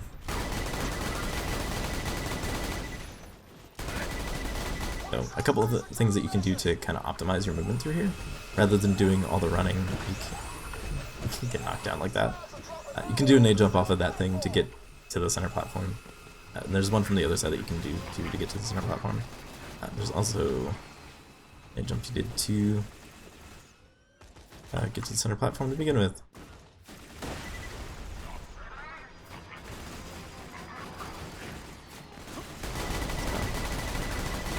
Bad pattern. Again, I'm not handling it the best, but just kill them where they are and try your best. Now, one thing that I actually haven't done at all this run really, scoping in really helps overall. It can be I'm not really displaying it very well, but recoil can be really difficult to manage, but in general, scoping is still very good and increases your accuracy. If you have a scope, scoping is really strong because they give heavy recoil reduction. But unfortunately, weight weapons don't spawn with them, so. Last 2 coming here, this autocannon right here, and then you want to be in this. Once you finish killing all the autocannons, you want to be in this corner.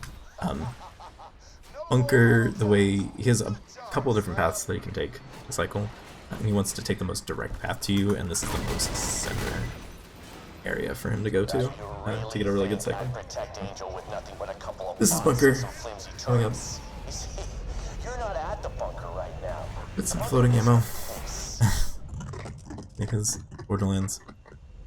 So you want to pay attention to where he flies. You can fly into 2 different places. Looks like he's doing a bad cycle. So he can do 2 things. Let me open the map.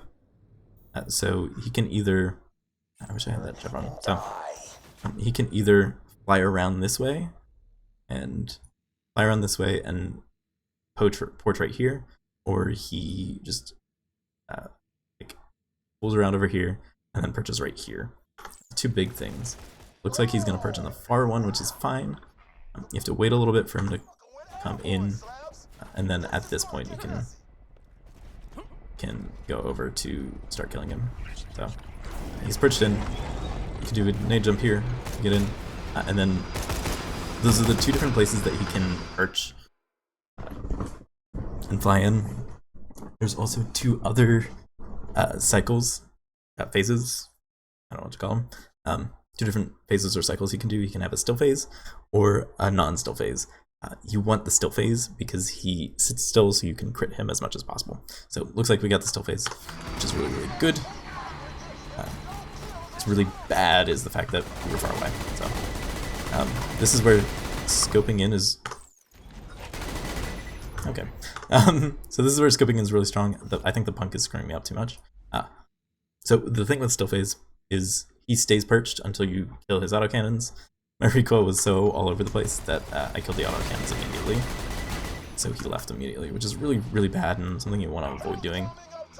And the punk just kind of aggravated that scoped inaccuracy a ton. So hopefully this is another... What is this phase? I don't even know what this phase is. Okay. Their bunker.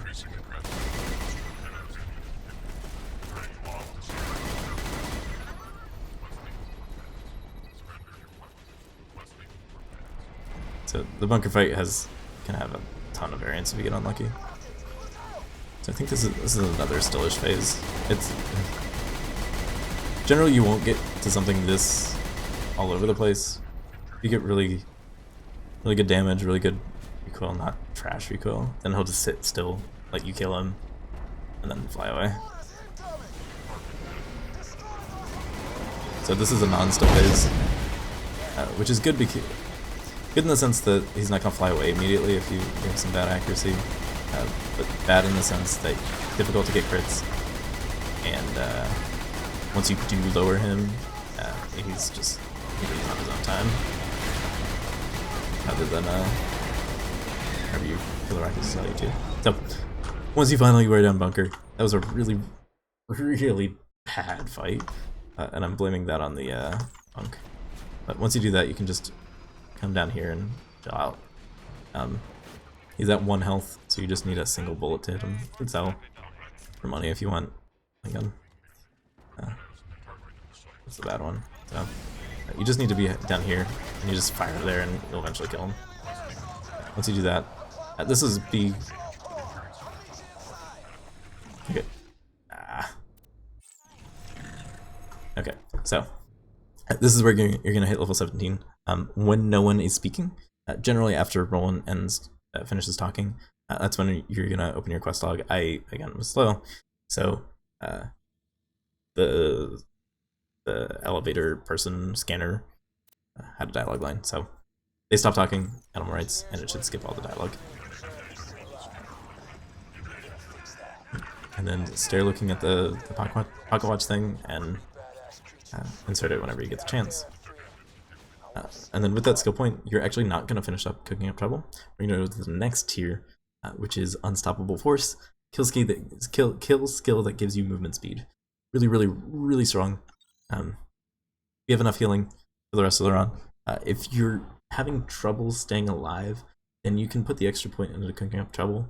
But optimally, you're putting, once you get to the tier, you're putting points into Unstoppable Force.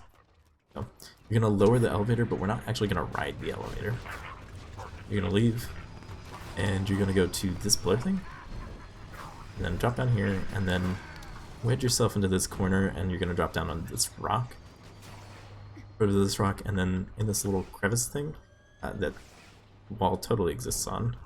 The rock totally exists. You're going to just walk through, and then jump all the way down here. We call this the dunk, because if you get it right, and you just kind of dunk your way through all the collision. If you don't, it's fine. It's not easy. And it slightly beats the elevator it beats the elevator by a lot. Normally, if you're slow, then it only slightly beats the elevator. So before you enter, stack a bucket. Really important. And then you can travel. Alright, so here we have the closest thing to an auto scroller in a series, really. So, execute phase shift, and you have to sit through Angel's cutscene. You know, I said that Roland's was probably one of the longer ones, To truly stop Jack from waking and I completely forgot about this one. not just steal the vault key. This one's pretty long. Must destroy his catalyst. Must destroy. So, you can't save quit to skip through it. We have all these glitches. saved up. We kind of just have to wait. Jack spent years pumping me But for iridium. Dual Core Angel is probably one of the least enjoyed parts of the run, because you just kind of have to wait for enemies to spawn. Stop the key from charging. So, wait for enemies to spawn and kill them. The only real way that we can speed things up is by manipulating some NPCs a little bit, and then quest swapping to skip dialogue. It will end a lifetime of servitude. Now, I'm gonna give this opportunity, even though it's a tutorial. There's currently a bounty open for this. $200 for Mamerlin. No, $150 for Mamerlin. $50 for each injector if you can find a way to skip any part of Control Core Angel. Yeah, because we hate it, and we hate sitting through it. Anyway, so once Angel stops screaming, open your quest log, and you're going to play Splinter. Enter, shoot the injector, skips all that dialogue, saves a lot of time. For the enemies, we're gonna kill as fast as possible, as it skips one of Angel's lines afterwards for the shock fields to spawn as fast as possible. So, like I said, kill enemies, sit here, wait for more enemies to spawn. It's a fun time. So, any more enemies.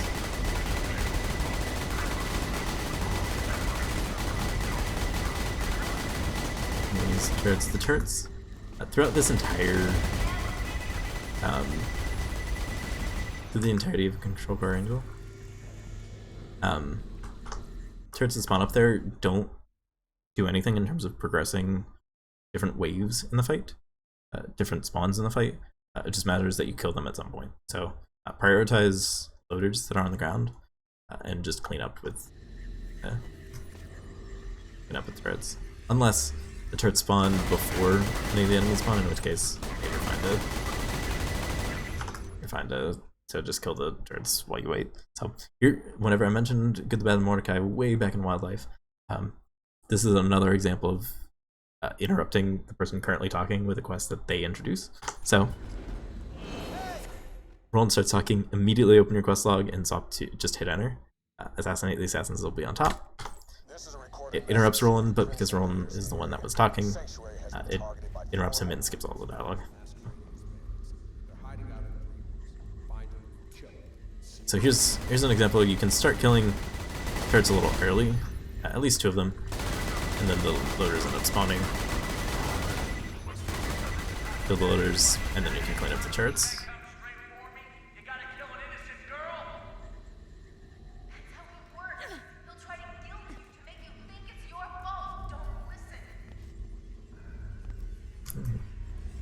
So, these last 2. Generally, I try to kill the angelic guards first, just because they're the more difficult ones to kill. But it's really up to you and what you find best. So once Roland falls down, interesting work about Roland is he will follow you wherever you go. So you can kind of manipulate him a little bit to be where he's supposed to end up. This is far more prevalent in co-op. So like you can see he's following me. So he eventually, to progress the story, needs to be in between the 2 remaining injectors.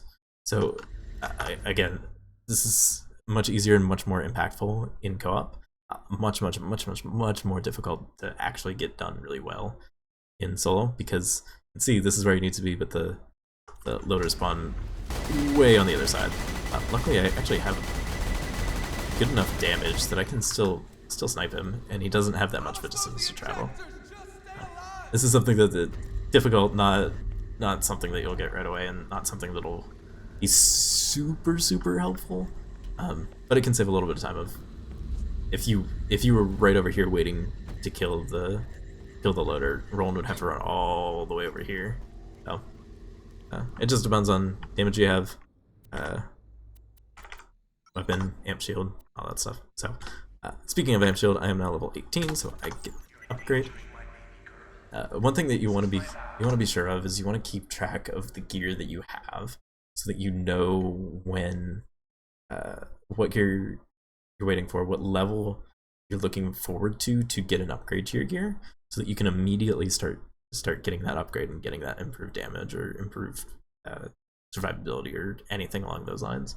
And it's something that just comes with practice. It comes with just paying attention and being conscientious of it. It's not something that maybe your first couple runs you're even really thinking of. Like, oh, what specific exact gear do I have in my backpack? It's like, oh, I have a shield. It's, you just have it at some point. So it's a learned habit of being conscientious of the stuff.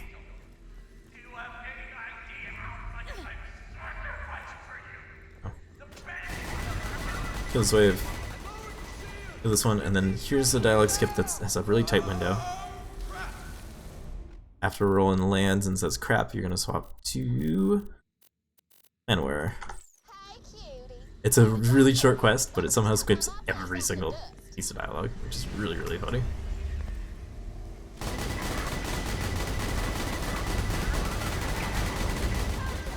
Island loaders are definitely ones you want to prioritize too, because they can pot up, which become even more of a pain to kill.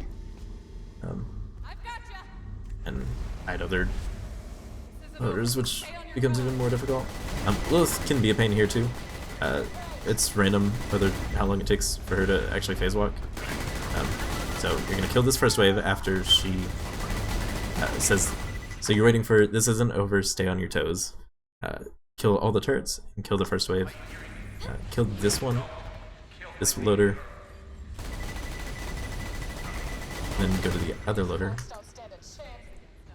If Roland or Lilith says anything, you have to wait for them to stop talking, and then you're going to play Rocco's Modern Strafe.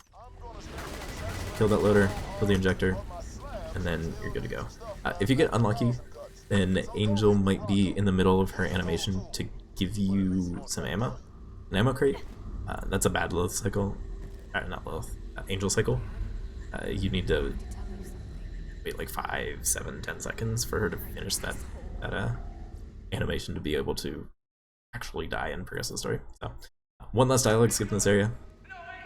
After this line, and once Jack disappears from the screen, you're going to play Rackaholics Anonymous, turn into Roland, and sit here for another cutscene. So, coming up on the end game of the run, 2 more areas. The next 2 areas are incredibly difficult, and for multiple reasons. Sawtooth is coming up, and Sawtooth is just a really cramped area with a high enemy density, unless you're super low leveled, and super under leveled, and enemies hurt a ton. And then after that is Arid Nexus. And overall it's not too terrible, but there's one specific area that has an even higher enemy density. So that's why the areas themselves are difficult, but also we're getting into a part where we have a ton of glitches stacked up across. It's been like an hour of in-game time. Ooh, I really missed that movement. It's been like an hour of stacking these glitches since Wildlife, 45 minutes or so, and it's difficult to get a lot. It's difficult to get this many buck-up stacks, difficult to get this much anarchy, so there's no easy way to just sit down and practice endgame, so it makes it a lot more difficult. So anyway, once you get teleported, you can actually start moving while your screen is purple, if you know this area really well. You can get to like right here before you actually fully see what's going on your screen. If you get to the movement, it's really sick, but it depends on if you're able to get it. So you get a stack of lookup. Alright, so we're in Marcus's shop. Now, Marcus has an intro cutscene, just like Scooter did, just like Zed does. We did not watch Zed's, or we did not watch Marcus's. If we try to leave Marcus's shop right now, we're going to end up watching his cutscene. So, to skip that cutscene, we go to Marcus and pick up his quests.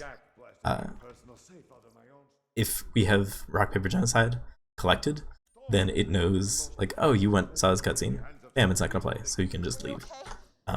Conversely, if you're playing casually, if you watch the cutscene but don't pick up Rock Paper Genocide and save quit, go back to him, you'll watch the cutscene again. So it really just did you pick up Rock Paper Genocide for whether the cutscene plays or not. So leave here and head back to HQ. This device Jack's using on me. Jump on top. Missed the night jump almost because bad. Hey, Slab. Then turn in and then pick up both Mordecai's and Rick's quests. Got a mission if you're up. Kill Bloodwing, but he is not gonna kill Lilith. Jack still needs time to charge the vault key. And you're gonna go to the dust.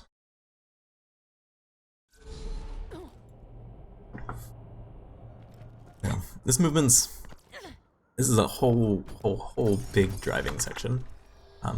You're in a car for a good, I want to say 3, 4, 5 minutes maybe. I might be exaggerating, but you're in a car for a long time. So take this path to get to Iridium Blight. Again, just use all your boost, wait till your boost comes back, use all your boost again. Here's my plan. You go to Hodak territory, do that thing you do, by which I mean shoot lots of people and You look. can actually start using your boost a little bit here early.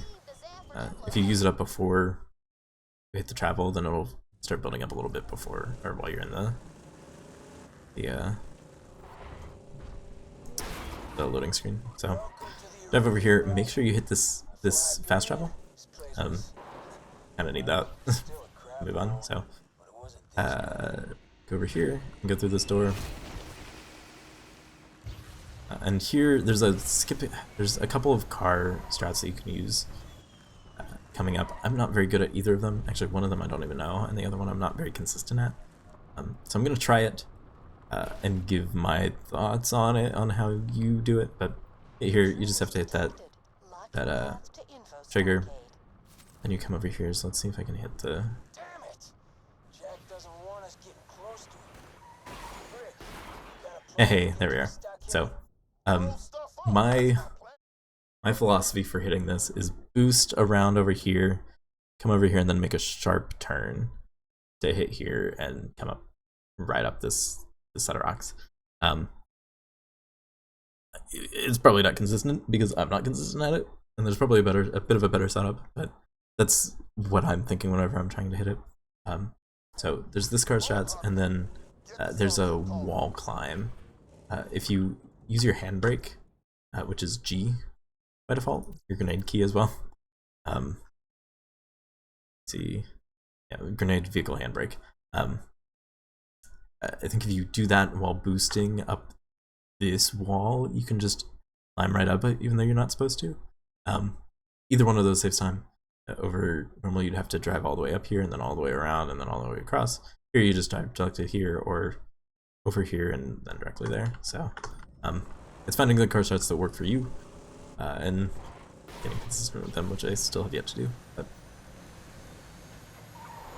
here, you can drive over here and you're gonna enter Sawtooth Cauldron, which is gonna be difficult. This is the goal for your early runs should just be go further in the run without dying.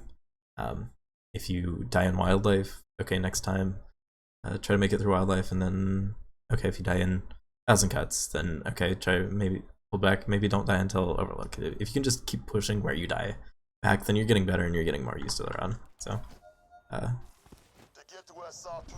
get through here. Another grenade jump off a ledge that you can do right here.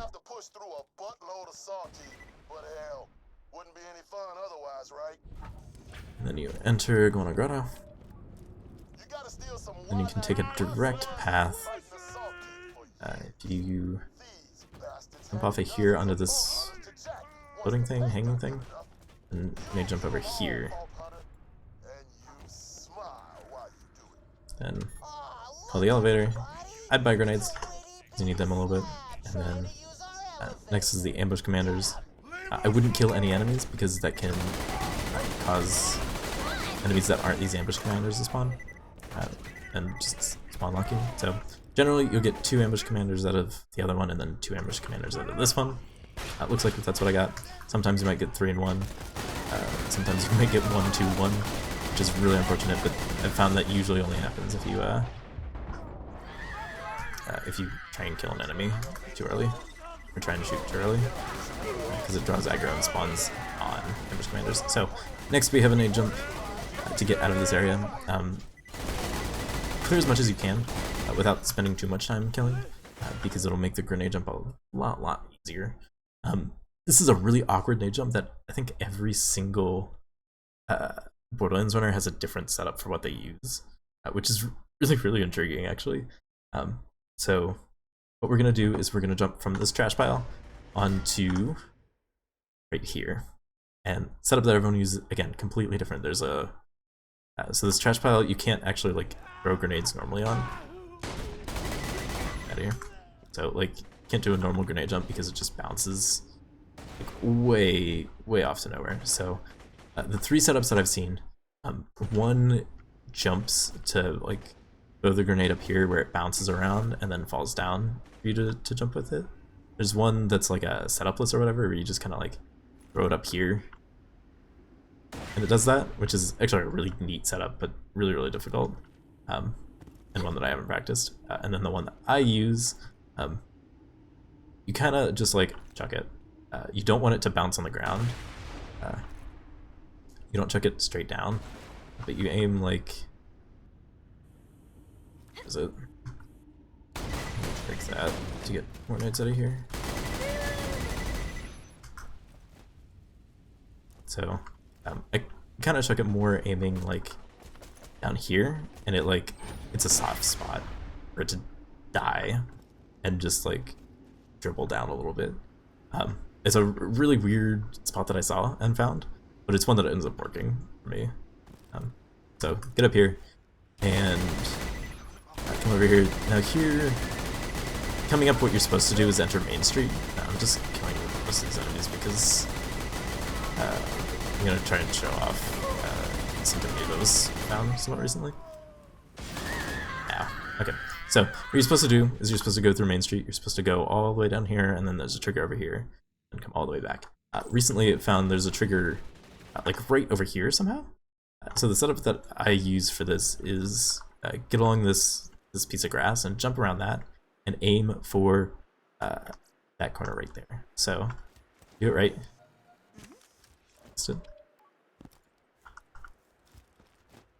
You do it right, you hit the trigger. I don't know why it's right there, but you hit it, and then all you have to do is go back to Boombringer. So you can turn around.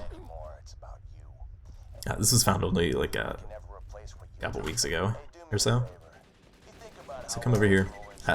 Now that you have a little bit of unstoppable force, now it's a matter of getting easy kills that you can get extra move speed.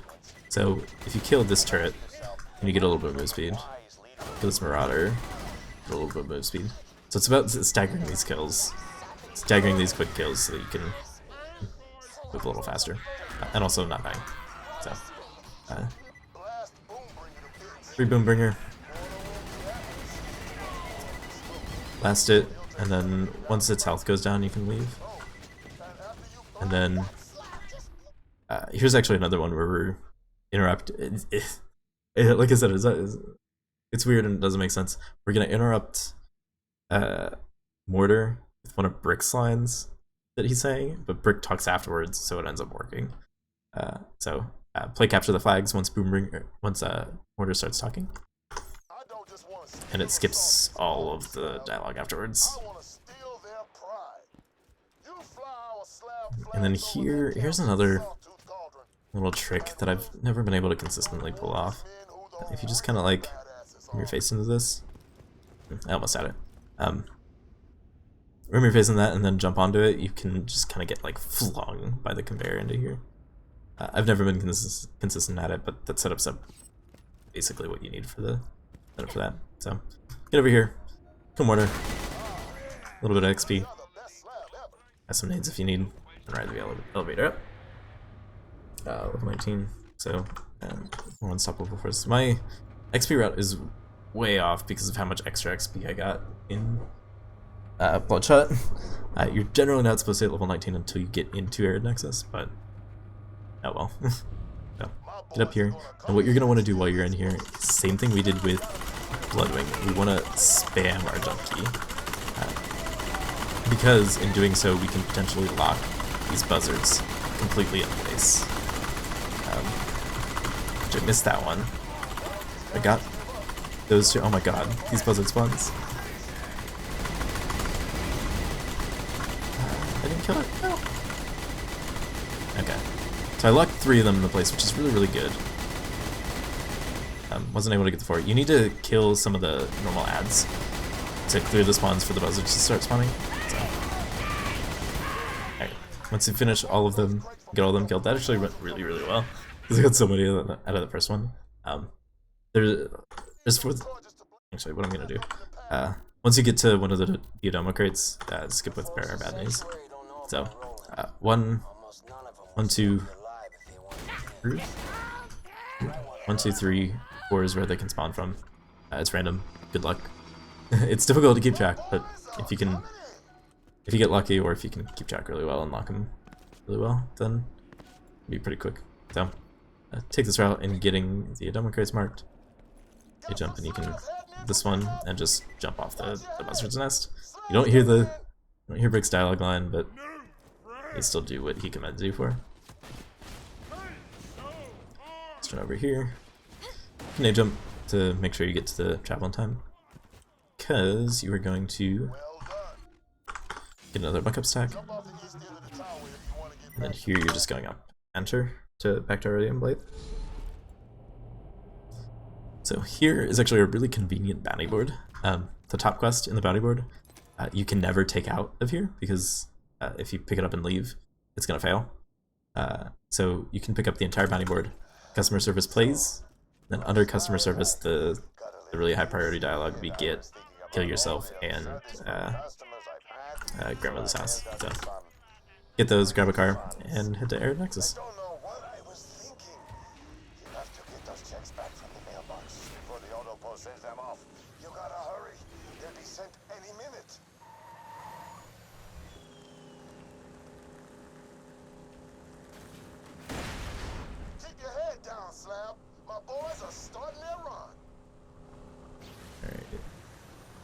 So be a little careful with the driving here. I never trust the terrain, but be a little careful. So there's a little bit of neat movement that you can get.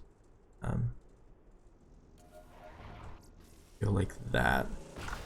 If you get out at the right time, you can get an animation cancel. If you can't, no big deal. So, if you noticed, I killed my car, which didn't give me any XP, but it registered a kill skill.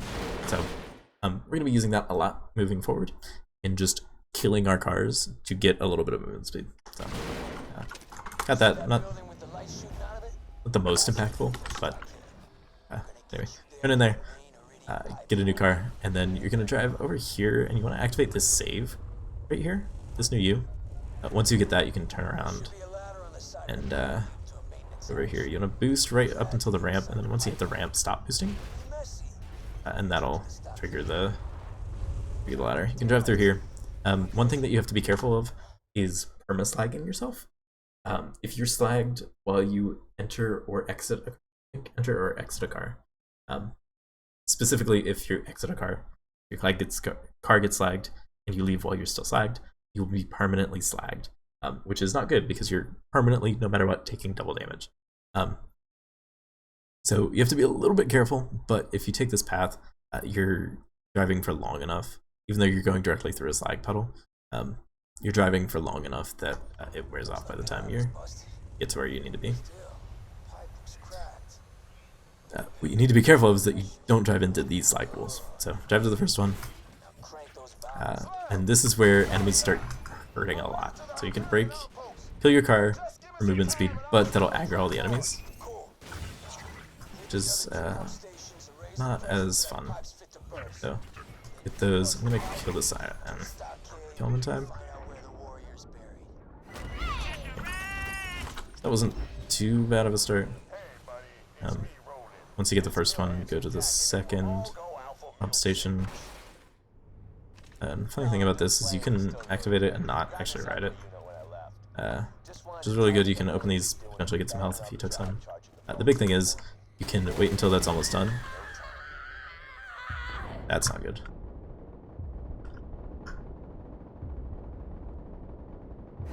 Okay. That's never happened with me before.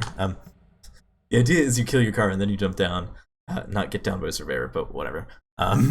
So you have a little bit of unstoppable force as you're going in here. So there's a save right over here, but we can avoid it just by going right next to this box or something. Don't hit it, which is really important, because we're going to do a death warp to get right next to the third pump station. So once you get here, this is the most difficult pump station by far. So many enemies in a cramped, tight space that are all incredibly high level.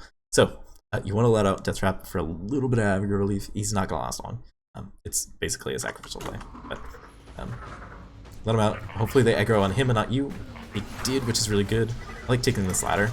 It's because you only have to deal with one sergeant leader over here, rather than potentially a lot more. So that's not good.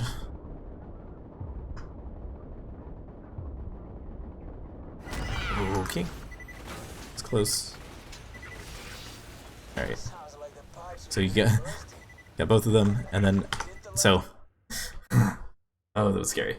That wasn't close at all. All right, so like I said, most difficult pump station. I was able to get through it. Now I need to death warp, but I want to keep all my anarchy. So what we mentioned earlier, that you don't lose anarchy if the death animation doesn't play. If you jump into these pits, the death animation will play. But if you're downed while you fall into this pit, it won't play. So our job right here is to get downed. The enemies are really, really good at killing you until you want them to kill you. So you might have to take your shield off, because otherwise they won't break through your shield. So you get down and then just fall into here. Death animation did not play. I still keep my 100 anarchy. Lost a bunch from getting down previously, but I still have my 100 anarchy, which is really, really, really good and really important. So put a shield back on in your car, and then we're right next to pump station 3. I like going to the outside just because your car can fit through this area. It's just a really tight squeeze, and I usually run into issues with that, so I usually work on the outside. Recently I've been working more on the outside. So if you're lucky, the enemies won't aggro out all over here, and you can just pipe arm both of them. You can get both pumps without taking any shots at all, and it looks like they didn't aggro, which is really good. So you want to get back here, and then here's another one. You're gonna boost until you're at the top. You're gonna land on top, and it's gonna break it, and you're gonna keep going, which is what you want. You don't actually go into the pipe, so you're gonna go onto this other side, right to this rock area, up on this one, and over here. You're gonna throw a grenade right there. Do a quick little nade jump. You barely need some height to get on top of here, and you're right at the travel. If you can break your car easily, do so for the little bit of movement speed. And then here you're not gonna get a bucket stack. You need death trap for a different. Spoiler alert, it's more death fodder. So you're gonna area Badlands. So more skags that you can kill to get your anarchy back up a little bit. Especially pup skags, they die really, really quickly. Get some unstoppable force, get some XP, get some anarchy. All really, really strong. So you're gonna go this way, and then they jump over this whatever. And then fun fact, there's a level 0 enemy, level 4 enemy that spawns. You can just fire once and get a free kill skill. So you're gonna run directly over here to Saturn. Now Saturn's a bit of a problem. So the majority of our damage is crit damage. We have a good chunk of base damage with Anarchy. We have a good chunk of base damage with amp damage. But the majority of our boss killing damage comes from crit damage. Problem is Saturn has no crits, so killing him is difficult to say the least. So we're just not going to. We're gonna go underneath here, and once Saturn jumps down, let out Death Trap. He does little enough damage that he's only using his turrets to fight Death Trap, which takes a while, and distracts him long enough for us to ride the elevator. Get over here, there's some ammo crates for some extra nades, and like I said, Death Trap lasted long enough to distract for us to get past and just completely skip Saturn. So, gunloaders can spawn here for some unstoppable force.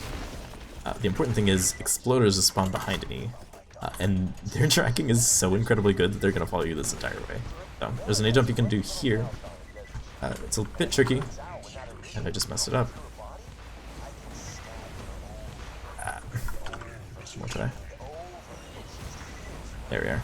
You jump here. If you get it first try, you can get a dialogue skip. I don't think I'm gonna get it now. Otherwise, you just kind of have to run around. So, if you get a dialogue skip, then you'll be able to pick this up instantly. Since I did not, I'm gonna have to use. Once he says there, I'm gonna have to use rock paper genocide, and then I can grab it. RPG loader. Bad news. The exploder that followed me actually lost aggro, it seems. Which is really rare, but happens. I get out of here as soon as possible. I don't even bother A-jumping because it's scary. And yeah, so that was the info Stockade. Very terrifying and very difficult when you are first starting, because Saturn is a real problem and you don't know how to navigate Saturn. But if you can just let out Death Trap at the right time, he can distract for long enough for you to get past. So really important there. At this point, you have enough book up, and you might not even get a problem. That might be a problem. It's not a problem. Okay. And you might not even have Death Trap back again to get buck up. So just travel to Sanctuary and don't worry about buck up. At this point, you're pretty much good on buck up. You should have 10 to 12 stacks or so, which should be enough. You can see it's. I'm getting amp once every 2 shots or 3 shots or so, which is a ton of damage. So back to Sanctuary. We're just about at the end of the run. Turn into Mordecai.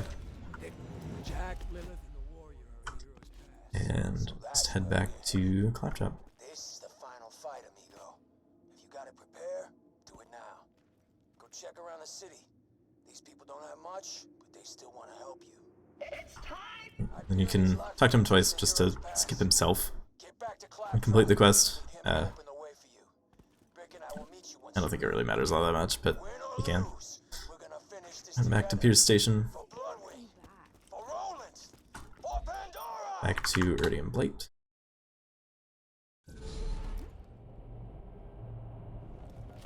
And then we're gonna go to the car.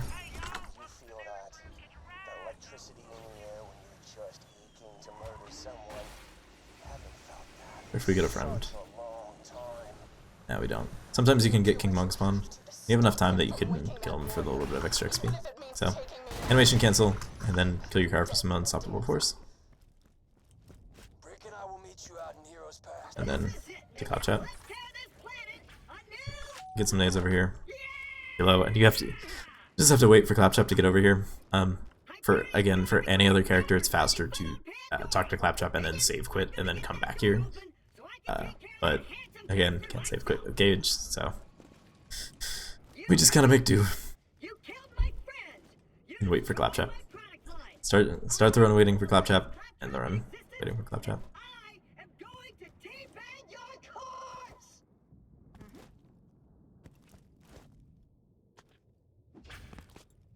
Alright, so there are around 3 or 4 different waves for this. First one, enemies just spawn in these side paths. It's just a matter of kill the first one, close enough the second one.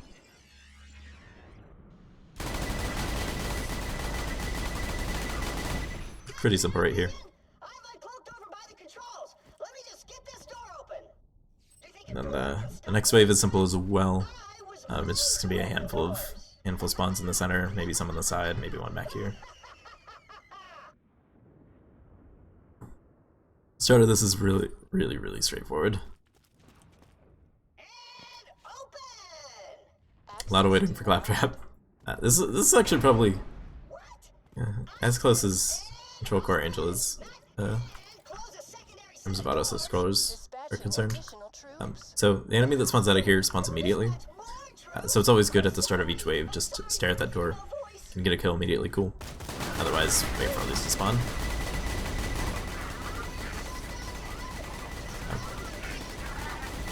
For this one, you just want to kill as fast as you can. Don't have to worry about anything.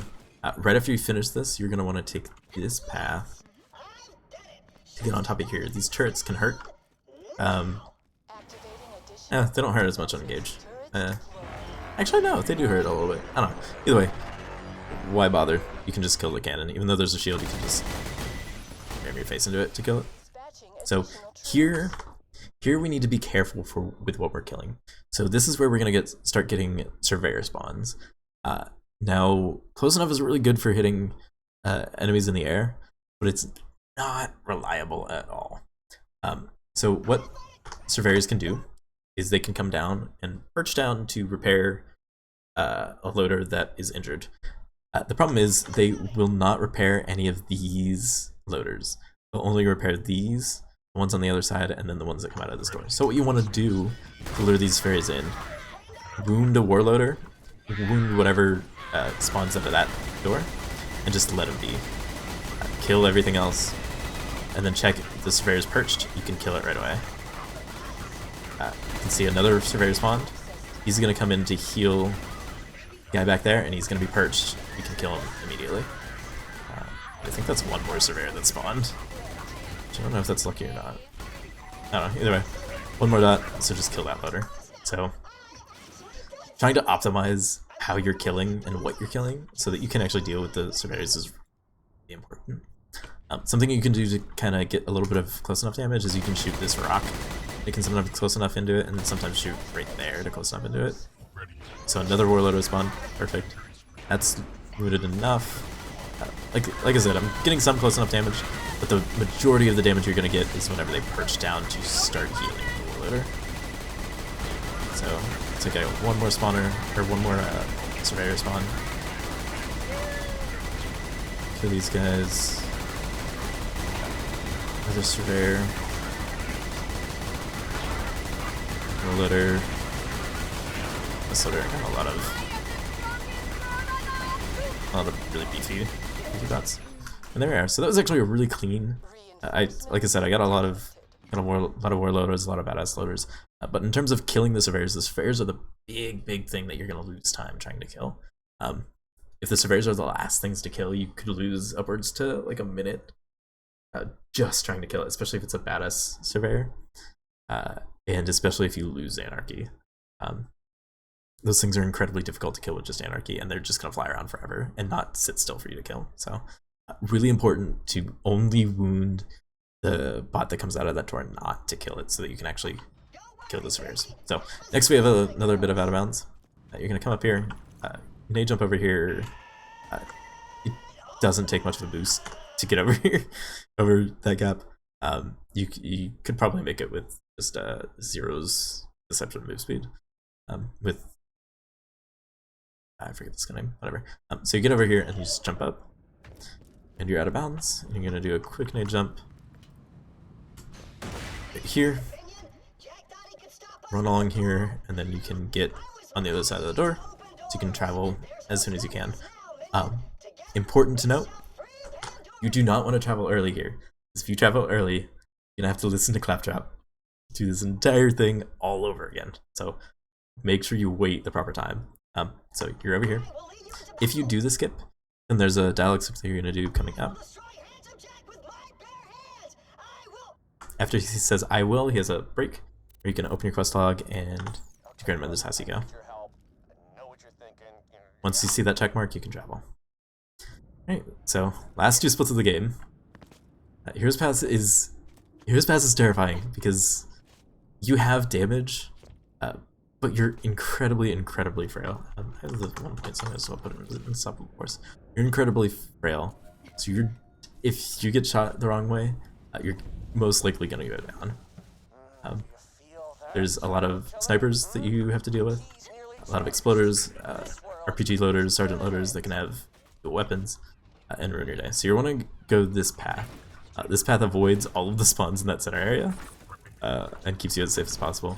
Ammo crate here for some more nades, really important. And you can get around this barrier by going along here, and then I jump around here, and then I bonk my head on top to land over here. This skips having to do the wave fight to open that door. Come over here, and then pay attention to where the spawns are. RPG loader can ruin my day. That's a really strong weapon. Oh my god, is that a purple Vladoff? Holy. This is a neat. I don't know. So that's a little problematic, but could be worse. Jump on here. You can jump over here. 1, to avoid having to go through that mess that's on the other side of there. And 2, to hit the save in case you do end up dying. Jump over here. Let out Death Trap as death fodder. I mean, aggro relief. And you can maneuver your way over here. Get past the snipers really, really well. Death Trap does a...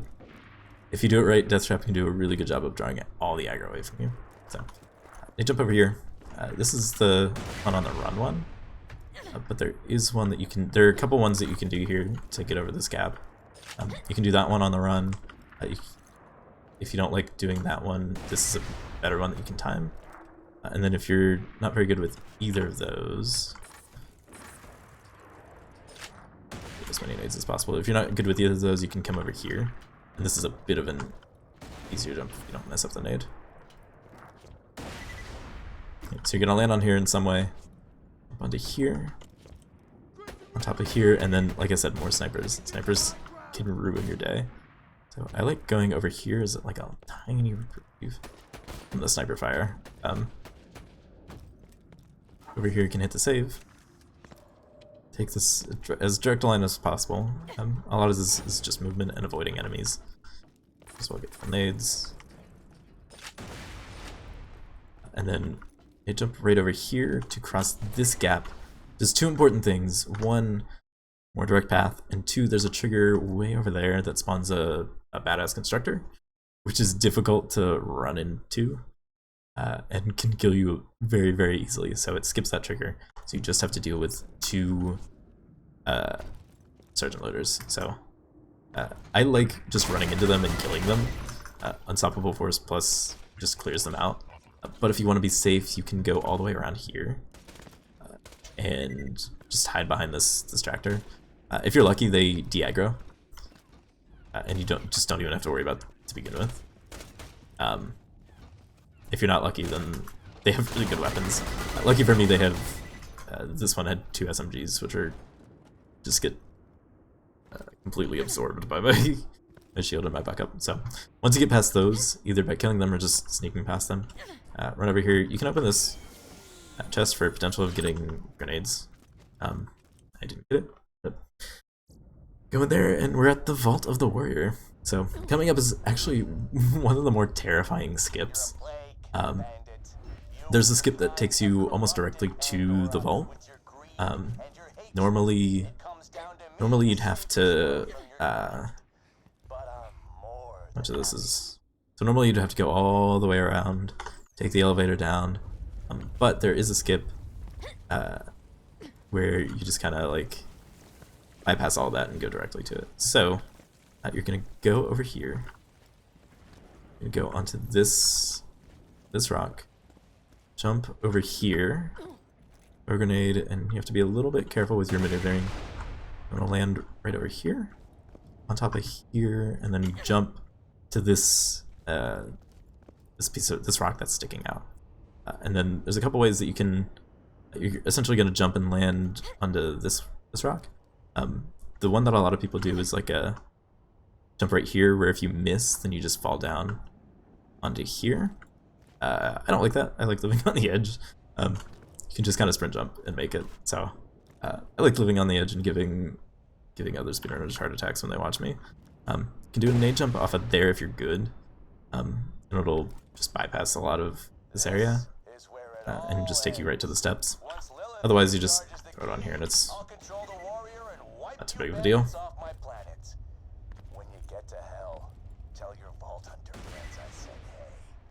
And then you run over here. Be careful. One thing that apparently a lot of people don't really know, and that I didn't know until it was pointed out to me. This beam that's coming out of Lilith actually slags you, so if possible, you kind of want to avoid that. So here we are. We're at the final boss of the game.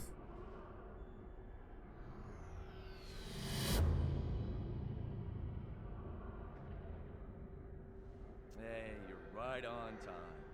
Key's nearly ready. So first is a Jack kill. The important thing that you want to do for Jack is you want to get his shield down. If you can take down his shield, he's always gonna stand right in front of this console and just stand still for you to just pour a ton of crits into his head.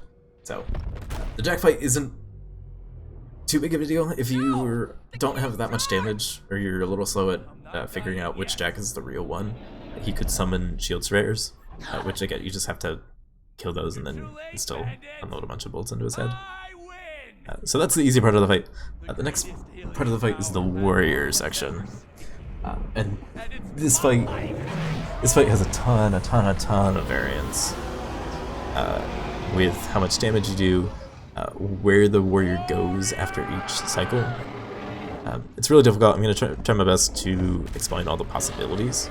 But first things first, as soon as possible, you want to get as close as possible and unload as many bolts into his chest and try to track him as best as possible. So I got a good chunk of damage in him. I think this is gonna end up being a 3 or 4 cycle, but getting a good start, that's the most amount of time you're gonna have to unload a bunch of bullets into his crit spot. So trying to get as much damage early on as possible is really good. So the reason that I paused here is he's about to go into the lava, and if I just stay on the ground, he's gonna like slam his tail onto the platform, which is gonna launch you way up in the air. But like I said, way back in Bloodshot Stronghold, if you're in the air, then you can't jump or get knocked in the air because you're already in the air. So if you jump right before it lands, you'd still take a ton of damage, but you don't get launched in the air. So he has 3 different places that he can show up after each cycle, and I think technically this can probably count as 2. He can spawn over here. He can spawn where he spawned initially.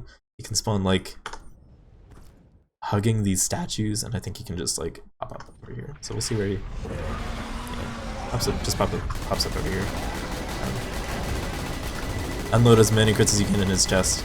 As he goes down into the lava, you can crit his head. Don't worry about the lava. Buck up. Just completely saves you. So, where's he gonna pop up next? Alright, so this is a really bad cycle, because if I do enough damage, it'll put him into death cycle. And in death cycle, it guaranteed pops up here, and once you do enough damage, he just ends up dying. If I put him into death cycle from this location, it's going to take a lot longer for him to actually get into death cycle. It's like he's trying to pop out not where he just ended up being, but he has to pop up there eventually. So here it's actually faster if I don't get him into death, don't do enough damage to him so that he doesn't get into death cycle. Slightly faster, so I'm still going to do damage, but not enough. Ideally not enough to knock him into death cycle. So, yeah, that's shouldn't even be close to the cycle.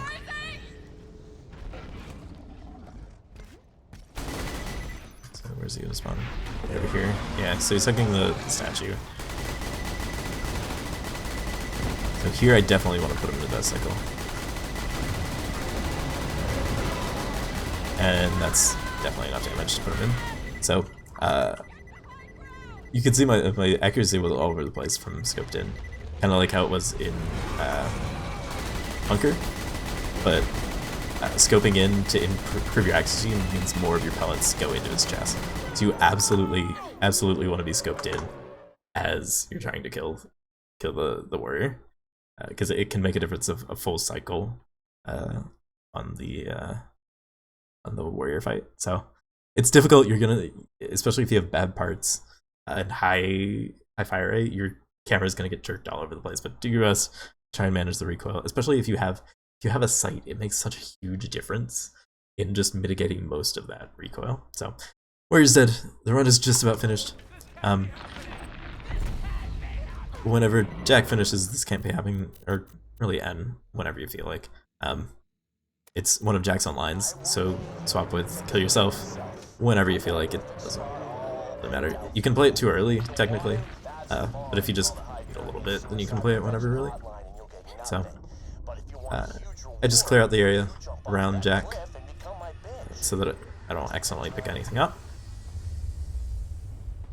Kill Jack, and then time ends on touching the key and getting the checkmark of unlocking Triple Honor Mode. If you have the load remover on 1.1, it'll automatically stop for you.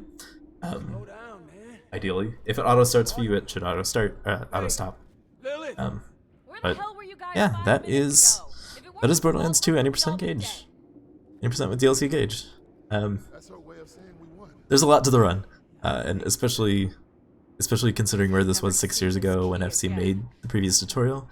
The run has changed so much that it's almost a completely different run. So I hope this was informative. I hope you learned a lot from it, and I hope to see a ton of runners in the future using these updated strats with an updated tutorial that we can point people to. So I hope you all enjoyed. If you want to join, there is the Discord link on speedrun.com. In the description I'll put a link to speedrun.com, a link to the Discord, and yeah, any of us are more than willing to answer any questions you might have and assist in any way necessary. So thank you guys for watching, and I can't wait to see you guys running.